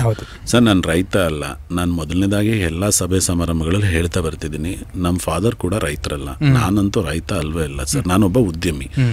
ಕೊರೋನಾ ನಂತರ ದಿನಗಳಲ್ಲಿ ನನ್ನಲ್ಲಾದ ಬದಲಾವಣೆ ಸರ್, ನಾವು ಇದ್ರ ಮುಖಾಂತರ ಮಾಡ್ತಿರ್ತಕ್ಕಂಥದ್ದು ಸೇವೆ ಅಂತೂ ಅಲ್ವೇ ಅಲ್ಲ ಸರ್.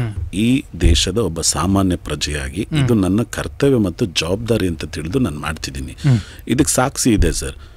ನನಗೆ ಪ್ರತಿನಿತ್ಯ ಅನ್ನ ಎಲ್ಲಿ ಬರ್ತಿದೆ ಅಂತಲೇ ಗೊತ್ತಿರಲಿಲ್ಲ ಸರ್. ಇವತ್ತಿಗೂ ಎಷ್ಟೋ ಜನಕ್ಕೆ ಅನ್ನದ ಮಹತ್ವನೇ ಗೊತ್ತಿಲ್ಲ. ಎಲ್ಲರೂ ಎಲ್ಲ ಸೂಪರ್ ಮಾರ್ಕೆಟಲ್ಲಿ ಸಿಗುತ್ತೆ ಅಂತ ತಿಳ್ಕೊಂಡ್ಬಿಟ್ಟಿದ್ದಾರೆ ಸರ್. ನಾನು ಒಂದು ಮಾತು ಹೇಳ್ತೀನಿ ನನ್ನ ರೈತರಿಗೆ, ಫಸ್ಟು ನೀವೊಂದು ಯೋಚನೆ ಮಾಡಿ, 1 kg ಭತ್ತ ಬೆಳಿಲಿಕ್ಕೆ, ಅರ್ಧ kg ಅಕ್ಕಿ ಬೆಳಿಲಿಕ್ಕೆ ಎಷ್ಟು ಲೀಟ್ರ್ ನೀರು ಬೇಕು ಅನ್ನೋದನ್ನ ತಾವು ಅರ್ಥ ಮಾಡಿಕೊಂಡ್ರೆ ಜಲಮೂಲಗಳನ್ನು ಕೂಡ ನೀವು ಬಹಳವಾಗಿ ಅದನ್ನು ಸೂಕ್ಷ್ಮ ಗಮನಿಸ್ಬೋದು. ಕೇವಲ ಕೃಷಿಯಲ್ಲಿ ಸೋಲ್ತಿರೋದು ಬೆಳೆ ಇಲ್ಲ, ರೇಟ್ ಇಲ್ಲ ಅನ್ನೋದು ಒಂದೇ ಅಲ್ಲ ಸರ್, ಎಷ್ಟೋ ನಾನಾ ಕಾರಣಗಳಿದೆ.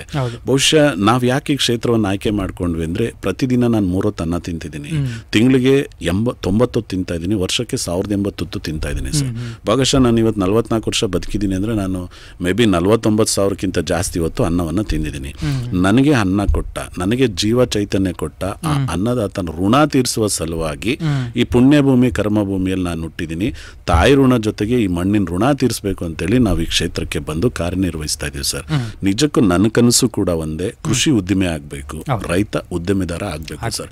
ಎಲ್ಲ ಅಚೀವರ್ಸ್ ಲೀಸ್ಟನ್ನು ತೆಗೆದ್ರೆ ಎಲ್ಲ ಇಂಡಸ್ಟ್ರಿಗಳವರು ಬರ್ತಾರೆ, ಆದರೆ ಎಲ್ಲ ಇಂಡಸ್ಟ್ರಿಗಳು ಹೇಳ್ಕೋತಾರೆ ನಂದು ಇಷ್ಟು ಟರ್ನ್ ಓವರು, ನಾನು ಇಷ್ಟು ಪ್ರಾಫಿಟ್ ಇದ್ದೀವಿ. ಇವತ್ತೊಂದು ಬ್ಯಾಂಕು ಕೂಡ ಅವ್ರ ಜನರಲ್ ಬಾಡಿ ಮೀಟಿಂಗಲ್ಲಿ ಹೇಳುತ್ತೆ ನಾನು ಇಷ್ಟು ಲಾಭದಲ್ಲಿದ್ದೀನಿ ಅಂತ. ರೈತನು ಕೂಡ ನಾಳೆ ಒಂದು ಎಲ್ಲರೂ ಪಬ್ಲಿಕಲ್ಲಿ ನಿಂತ್ಕೊಂಡು ನಾನು ಕೂಡ ಇಷ್ಟು ಕೋಟಿ ಹಣವನ್ನು ಸಂಪಾದನೆ ಮಾಡಿದ್ದೀನಿ ಅಂತ ಹೇಳುವಂಥ ಒಂದು ದಿನವನ್ನು ನನಸು ಮಾಡಬೇಕು ಅಂತ ನಿಟ್ಟಿನಲ್ಲಿ ನಾವು ಕೂಡ ಶ್ರಮಿಸ್ತಾ ಇದ್ದೀವಿ. ಇದಕ್ಕೆ ಬೇಕಾದಂಥ ಒಂದಷ್ಟು ಪೂರ್ವಭಾರ ಸಿದ್ಧತೆಗಳನ್ನು, ಯೋಜನೆಗಳನ್ನು ಅನುಷ್ಠಾನಕ್ಕೆ ಇಟ್ಕೊಂಡು ರೈತನಿಗೆ ಕಡಿಮೆ ಖರ್ಚಲ್ಲಿ ಹೇಗೆ ಹಣ ಸಂಪಾದನೆ ಮಾಡಬೇಕು ಅನ್ನೋ ಒಂದಷ್ಟು ವೈಜ್ಞಾನಿಕ ವಿಚಾರವನ್ನು ಲ್ಯಾಬ್ ಟು ಲ್ಯಾಂಡ್ ಕಾನ್ಸೆಪ್ಟಲ್ಲಿ ಅವನು ಬೇಕಾದಂಥ ಮೂಲಭೂತ ಸೌಕರ್ಯಗಳನ್ನು ಅವನ ಜಮೀನಿಗೆ ನೇರವಾಗಿ ತಲುಪಿಸುವಂಥ ನಿಟ್ಟಿನಲ್ಲೂ ರೈತ ಕಲ್ಯಾಣ ಕಾರ್ಯನಿರ್ವಹಿಸ್ತಾ ಇದೆ. ಹಾಗಾಗಿ ನಾನು ಈ ಮೂಲಕ ಕೇಳ್ಕೊಳ್ಳೋದಿಷ್ಟೇ, ಜನಧ್ವನಿ ಮುಖಾಂತರ ಕೇಳ್ಕೊಳ್ಳೋದಿಷ್ಟೇ, ಇವತ್ತಿಗೂ ನೀವು ಏನೇ ಸಮಸ್ಯೆಗಳಿದ್ರು ಸ್ಥಳೀಯ ಒಂದಷ್ಟು ಕೃಷಿ ಅಧಿಕಾರಿಗಳನ್ನ ನೇರವಾಗಿ ಹೋಗಿ ಕೂತ್ಕೊಂಡು ಚರ್ಚೆ ಮಾಡಿ, ಅಥವಾ ಇದಕ್ಕೆ ಆದಂತ ಒಂದಷ್ಟು ಎಕ್ಸ್ಪರ್ಟ್ಸ್ ಇದ್ದಾರೆ, ನಿಮ್ಮ ಸಮಸ್ಯೆಗಳು ಏನೇ ಇದ್ರು ಸ್ಪಂದಿಸುವಂತ ವ್ಯವಸ್ಥೆ ಇವತ್ತಿಗೂ ಇದೆ. ಇದ್ರ ಸದುಪಯೋಗಗಳನ್ನ ನೀವು ಪಡಿಸ್ಕೊಂಡು ತಮ್ಮ ಮೊಬೈಲ್ಗಳಲ್ಲೇ ಒಂದಷ್ಟು ಕೃಷಿಗೆ ಉಪಯೋಗ ಆಗುವಂತ ಆ್ಯಪ್ಗಳನ್ನ ಡೌನ್ಲೋಡ್ ಮಾಡಿಕೊಂಡು ಅದನ್ನ ಚರ್ಚೆ ಬೇಡದಿರೋ ವಿಚಾರಗಳನ್ನ ಚರ್ಚೆ ಮಾಡ್ತೀರಿ. ಅದನ್ನು ಹೊರತುಪಡಿಸಿ ನಿಮ್ಮ ಬದುಕಿಗೆ, ನಿಮ್ಮ ಹೇಳಿಕೆಗೆ, ನಿಮ್ಮ ಉನ್ನತಿಗಾಗಿ ಏನ್ ಬೇಕು ಅದ್ರ ಬಗ್ಗೆ ನೀವು ಚಿಂತನೆ ಮಾಡಿದ್ರೆ ಅದಕ್ಕೆ ಪೂರಕವಾದಂಥ ಸೇತುವೆಯನ್ನು ನಿರ್ಮಾಣ ಮಾಡಲಿಕ್ಕೆ ನಿಮ್ಮೊಂದಿಗೆ ರೈತ ಕಲ್ಯಾಣ ಇದೆ. ಹಾಗಾಗಿ ಈ ಹಳೆ ಮೈಸೂರು ಪ್ರಾಂತ್ಯದಲ್ಲಿ ನನ್ನ ಅನ್ನದಾತ ಸಮುದಾಯ ಏನೇ ಸಮಸ್ಯೆಲಿದ್ರು ಆ ಸಮಸ್ಯೆಗೆ ಪರಿಹಾರದ ಬೆಳಕನ್ನು ಚೆಲ್ಲುವಂಥ ನಿಟ್ಟಿನಲ್ಲಿ ನಾವು ನಿಮ್ಮೊಂದಿಗಿದ್ದೇವೆ ಅನ್ನೋ ಧೈರ್ಯವನ್ನ ಈ ಸಂದರ್ಭದಲ್ಲಿ ತುಂಬ್ತಾ, ನಾಳೆ ನೀವು ಕೂಡ ಉದ್ಯಮಿ ಹೇಗೆ ಆಗಬೇಕು, ಈಗ ತಾವು ಮಕ್ಕಳನ್ನ ಶಾಲೆಗೆ ಸೇರಿಸಿ ಆ ಮಕ್ಕಳ ಸ್ಕಿಲ್ ಹೇಗೆ ಡೆವಲಪ್ ಮಾಡ್ತೀರಿ, ಅವನ ಭವಿಷ್ಯವನ್ನ ಹೇಗೆ ರೂಪಿಸ್ತೀರಿ ತಲುಪಿಸ್ತೀರಿ. ಅದೇ ರೀತಿ ಕೃಷಿ ಕ್ಷೇತ್ರದಲ್ಲೂ ನೀವು ಉದ್ದಿಮೆ ಆಗಬೇಕು, ಲಾಭ ಗಳಿಸ್ಬೇಕು ಅಂದರೆ ಖಂಡಿತ ಇವತ್ತಿಗೂ ಕೂಡ 100ಕ್ಕೆ 100ರಷ್ಟು ಸಾಧ್ಯತೆ ಇದೆ. ಇದಕ್ಕೆಲ್ಲ ಕಾರಣ ತಾವು ಸ್ವಲ್ಪ ಹೊರಗಡೆ ಬಂದು ಈ ಗೆಲುವಿನ ಒಂದಷ್ಟು ಸಾಧನೆ ವಿಚಾರಗಳನ್ನು ಮನಗಂಡು ಆ ಹೆದ್ದಾರಿಯಲ್ಲಿ ನೀವು ನಡೆದಿದ್ದೆ ಆದರೆ ನೀವು ಕೂಡ ಕೃಷಿಯಲ್ಲಿ ಗೆಲುವನ್ನು ಸಾಧಿಸ್ಬೋದು. 100% ಸಾಧ್ಯ ಇದೆ. ಧೈರ್ಯಂ ಸರ್ವಾತ್ರ ಸಾಧನಂ. ಸ್ವಲ್ಪ ತಾವು ಅದರಿಂದ ಆಚೆ ಬನ್ನಿ, ಅಪಾರ ಅವಕಾಶ ಇದೆ. ಆ ಅವಕಾಶಗಳನ್ನು ಬಳಸ್ಕೊಳ್ಳಿ. ಆ ಅವಕಾಶಗಳಿಂದ ನೀವು ಕೂಡ ನಿಮ್ಮ ಕೃಷಿ ಜೀವನದಲ್ಲಿ ಗೆಲುವನ್ನು ಸಾಧಿಸ್ಬೋದು ಅಂತೇಳಿ ನಾನು ಕೂಡ ಈ ಸಂದರ್ಭದಲ್ಲಿ ಒಂದು ಆತ್ಮವಿಶ್ವಾಸದ ಮಾತನ್ನು ತಿಳಿಸ್ಲಿಕ್ಕೆ ಬಯಸ್ತೇನೆ ಸರ್. ಓಕೆ ಸರ್, ಮತ್ತೊಂದು ಕರೆ ಇದೆ. ಹಲೋ, ನಮಸ್ಕಾರ ಗುರುಗಳೇ. ನಾನು ಶ್ರೀನಾಥ್ ಬಾಲಕು ಸೋಪ್ತೇನೆ ಮಾರ್ಗದರ್ಶನ ಮಾಡೋ ನಮಸ್ಕಾರಗಳು ಕಾರ್ಯಕ್ರಮಕ್ಕೆ ಗುರುಗಳೇ. ಮಹಾದೇವ್ ಸರ್ ಹೇಳಿ ತಮ್ಮ ಪ್ರಶ್ನೆ ಏನು ಅಂತ. ಸರ್, ಈಗ ರೈತರು ಈಗ ನಾವು ಸಾವಯವ ಪದಾರ್ಥಕ್ಕೂ ಒಂದೇ ರೈಟ್ ಕೊಡ್ತೀವಿ, ಇನ್ನು ಈಗ ಗೊಬ್ಬರ ಹಾಕಿ ಎಲ್ಲ ಹಾಕ್ತವ್ರಿಗೂ ಒಂದೇ ರೈಟ್ ಕೊಡ್ತಿದ್ರೆ ಇದು ಸಮಾನತೆ ಎಲ್ಲಿ ಬರುತ್ತೆ? ಇದನ್ನ ನಾವು ಸ್ವಲ್ಪ ತಿದ್ದುಪಡಿ ಮಾಡ್ಕೊಡಿ ಅಂತ ಒಂದ್ ಪ್ರಶ್ನೆ. ಈ ಸಾವಯವ ಮಾರುಕಟ್ಟೆಗೆ ಒಂದು ಅದನ್ನ ಸಪರೇಟ್ ಆಗಿ ಒಂದು ಸಂಸ್ಥೆ ನಾವು ವ್ಯವಸ್ಥೆ ಮಾಡಕ್ಕಾಗಲ್ಲ ಅಂತ ನಾನು ನಿಮ್ಮಲ್ಲಿ ಬೇಡ್ಕೊಳ್ತೀನಿ ಗುರುಗಳೇ. ಓಕೆ, ಮಾತನಾಡ್ತಾರೆ, ಕೇಳಿಸ್ಕೊಳ್ಳಿ. ಭಾಳ ಒಂದು ನಿಜಕ್ಕೂ ತುಂಬ ಒಂದು ಸಮಂಜಸವಾದಂಥ ಪ್ರಶ್ನೆ. ಬಹುಶಃ ಈ ಸಾವಯವ ಅಂದರೆ ಇದನ್ನು ಆರ್ಗ್ಯಾನಿಕ್ ಅಂತ ಕರೀತಾರೆ. ಆರ್ಗ್ಯಾನಿಕ್ ಅನ್ನೋದು ಇತ್ತೀಚೆಗೆ ಉಟ್ಕೊಂಡಿರ್ತಕ್ಕಂಥ ಒಂದು ಆಂಗ್ಲ ಭಾಷೆಯಾಗಿದೆ. ನಾವು ಸಾವಯವವನ್ನು ಸಾಂಪ್ರದಾಯ ಅಂದರೂ ಕೂಡ ತಪ್ಪಾಗಲಾರ್ದು. ಈಗ ತಾವು ಕೇಳಿದ್ರಿ, ನಾವು ಸಾವಯವದಲ್ಲಿ ಬೆಳಿತೀವಿ, ಇದಕ್ಕೊಂದು ಸೂಕ್ತವಾದಂಥ ಮಾರುಕಟ್ಟೆಯನ್ನು ಕಲ್ಪಿಸ್ಕೊಡಿ. ರಾಸಾಯನಿಕಲ್ಲಿ ಬೆಳೆದಿದ್ದಕ್ಕೂ ಮತ್ತು ಸಾವಯವದಲ್ಲಿ ಬೆಳೆದಿದ್ದಕ್ಕೂ ಒಂದೇ ಬೆಲೆ ನಿಗದಿಪಡಿಸಿದ್ರೆ ನಮಗೇನು ಸಿಗುತ್ತೆ ಅದರಿಂದ ಪ್ರಯೋಜನ ಅಂತ. ಖಂಡಿತ ಇತ್ತೀಚಿನ ದಿನಗಳಲ್ಲಿ ಕೇಂದ್ರ ಸರ್ಕಾರ, ನಮ್ಮ ದೇಶದ ಗೌರವಾನ್ವಿತ ಪ್ರಧಾನಮಂತ್ರಿಗಳು ಕೂಡ ಇದ್ರ ಬಗ್ಗೆ ಒಂದು ವಿಶೇಷವಾದಂಥ ಒಂದು ಅಧ್ಯಯನವನ್ನು ನಡೆಸಿ ಹಲವಾರು ರೀತಿಯಲ್ಲಿ ಸಾವಯವ, ಏಕೆಂದರೆ ನಮ್ಮ ದೇಶದಲ್ಲಿ ಇನ್ನೂ ಆರ್ಗ್ಯಾನಿಕ್ಗೆ ಮಾನದಂಡಗಳಿಲ್ಲ, ಬೇಸಿಕ್ ಪ್ರಿನ್ಸಿಪಲ್ ಇಲ್ಲ, ಇದಕ್ಕೆ ಒಂದಷ್ಟು ಗೈಡ್ಲೈನ್ಸ್ ಇಲ್ಲದೆ ಇರೋದ್ರಿಂದ ಮುಂದಿನ ದಿನಗಳಲ್ಲಿ ಸಾವಯವ ಕೃಷಿಯಲ್ಲಿ ಮಾಡೋರಿಗೆ ಒಂದು ವಿಶೇಷ ಅನುದಾನ ಪ್ಯಾಕೇಜನ್ನು ತರಬೇಕು. ಏಕೆಂದರೆ ಎಲ್ಲರೂ ಸಾವಯವದಲ್ಲಿ ಮಾಡಲಿ ಅನ್ನೋ ಒಂದು ಆಸೆ ಇಟ್ಕೊಂಡು ಕೇಂದ್ರ ಸರ್ಕಾರ ಒಂದು ವಿಶೇಷವಾದಂಥ ಒಂದಷ್ಟು ಗೈಡ್ಲೈನ್ಸನ್ನು ತರ್ತಿದೆ. ತಮ್ಗೆ ಇನ್ನೂ ಹೆಚ್ಚಿನ ಮಾಹಿತಿ ಬೇಕು ಅಂದರೆ ತಾವು ಒಂದು ತೋಟಗಾರಿಕೆ ಇಲಾಖೆ, ಮೈಸೂರಲ್ಲಿ ತೋಟಗಾರಿಕೆ ಇಲಾಖೆ ಇದೆ, ತೋಟಗಾರಿಕೆ ಇಲಾಖೆಯ ನಿರ್ದೇಶಕರನ್ನು ನೀವೇನಾದ್ರು ಭೇಟಿ ಮಾಡಿದ್ರೆ ನೀವು 1 ಎಕರೆಯಲ್ಲಿ ಸಾವಯವದಲ್ಲೇ ಬೆಳೆಯನ್ನು ಬೆಳಿತೀರಿ ಅಂದರೆ ತಮಗೂ ಕೂಡ ಅದರಿಂದ 50,000 ತನಕ ಒಂದು ವಿಶೇಷವಾದಂಥ ಅನುದಾನವನ್ನು ಕೊಡ್ತಿದ್ದಾರೆ. ದಯಮಾಡಿ ನಿಮ್ಮ ಆಸಕ್ತಿಗೆ ನಾನು ಗೌರವಪೂರ್ವಕವಾಗಿ ವಂದಿಸ್ತೇನೆ. ಕೂಡಲೇ ಸೋಮವಾರ ತಾವೇನಾದರೂ ರವಿಕುಮಾರ್ ಅಂತಿದ್ದಾರೆ ತೋಟಗಾರಿಕೆ ಇಲಾಖೆಯಲ್ಲಿ, ನಮ್ಮ ಮೈಸೂರಿನ ನಿರ್ದೇಶಕರು, ದಯಮಾಡಿ ಒಮ್ಮೆ ಭೇಟಿ ಮಾಡಿ. ಹಲವಾರು ಅನುಕೂಲಗಳು ನಿಮ್ಗೆ ಸಿಗತ್ತೆ.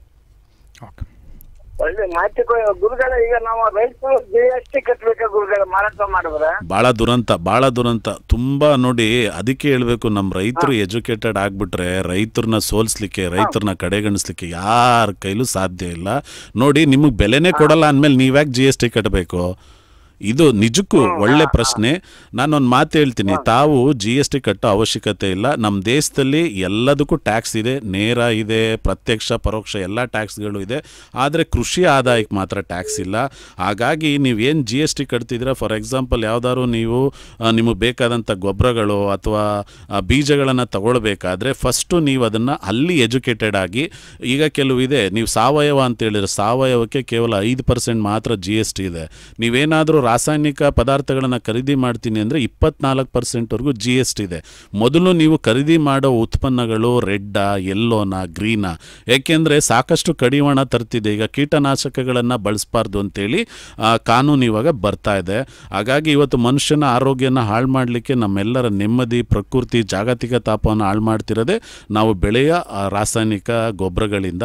ಹಾಗಾಗಿ ದಯಮಾಡಿ ನೀವು GST ವಿಚಾರ ಬಂದಾಗ ತುಂಬ ವಿಚಾರಗಳನ್ನು ನಾವು ಇಲ್ಲಿ ಮಾತನಾಡಲಿಕ್ಕೆ ಆಗದೇ ಇರತಕ್ಕಂಥ ಸಂದರ್ಭದಲ್ಲಿ ತಾವೇನಾದರೂ ನೇರವಾಗಿ ನಮ್ಮನ್ನು ಸಂಪರ್ಕಿಸಿದರೆ ಯಾವುದಕ್ಕೆ GST ಕಟ್ಟಬೇಕು, ಯಾವುದಕ್ಕೆ GST ಕಟ್ಟಬಾರ್ದು ಅನ್ನೋ ಒಂದಷ್ಟು ಸತ್ಯಗಳನ್ನು ನಿಮ್ಮ ಜೊತೆ ನಾನು ಹಂಚ್ಕೋತೀನಿ. ಬಹಳ ಸಂತೋಷ ಗುರುಗಳೇ. ಒಳ್ಳೆ ಮಾಹಿತಿಯನ್ನ ರೈತರಿಗೆ ತಿಳಿಸ್ಕೊಡ್ತಿದ್ದೀವಿ ಗುರುಗಳೇ. ರೈತರ ಪರವಾಗಿ ನಿಮಗೆ ತುಂಬಾ ಅಭಿನಂದನೆ ಸಲ್ಲಿಸ್ತೀನಿ ಗುರುಗಳೇ. ಧನ್ಯವಾದಗಳು ಮಹಾದೇವ್ ಸಟ್ರೆ, ಕರೆ ಮಾಡಿದ್ದಕ್ಕೆ. ನಮಸ್ಕಾರ. ನಮಸ್ತೆ. ಸರ್, ಇವತ್ತು ತಾವು ಮಾತನಾಡ್ದಂಗೆ ಈಗ ರೈತರ ಜೊತೆ ಸಾಕಷ್ಟು ವರ್ಷಗಳಿಂದ ಕೆಲಸ ಮಾಡ್ತಾಯಿದ್ದಾರೆ. ಆ ಭೂಮಿ ಬಗ್ಗೆ ತಾವು ತುಂಬ ಅನುಭವಗಳನ್ನು ಪಡ್ಕೊಂಡಿದ್ದಾರೆ. ಆದರೂ ಕೂಡ ಪ್ರಸ್ತುತ ದಿನಗಳಲ್ಲಿ ರೈತರು ಸಾಕಷ್ಟು ಸಮಸ್ಯೆಗಳಿಗೆ ತುತ್ತಾಗ್ತದೆ.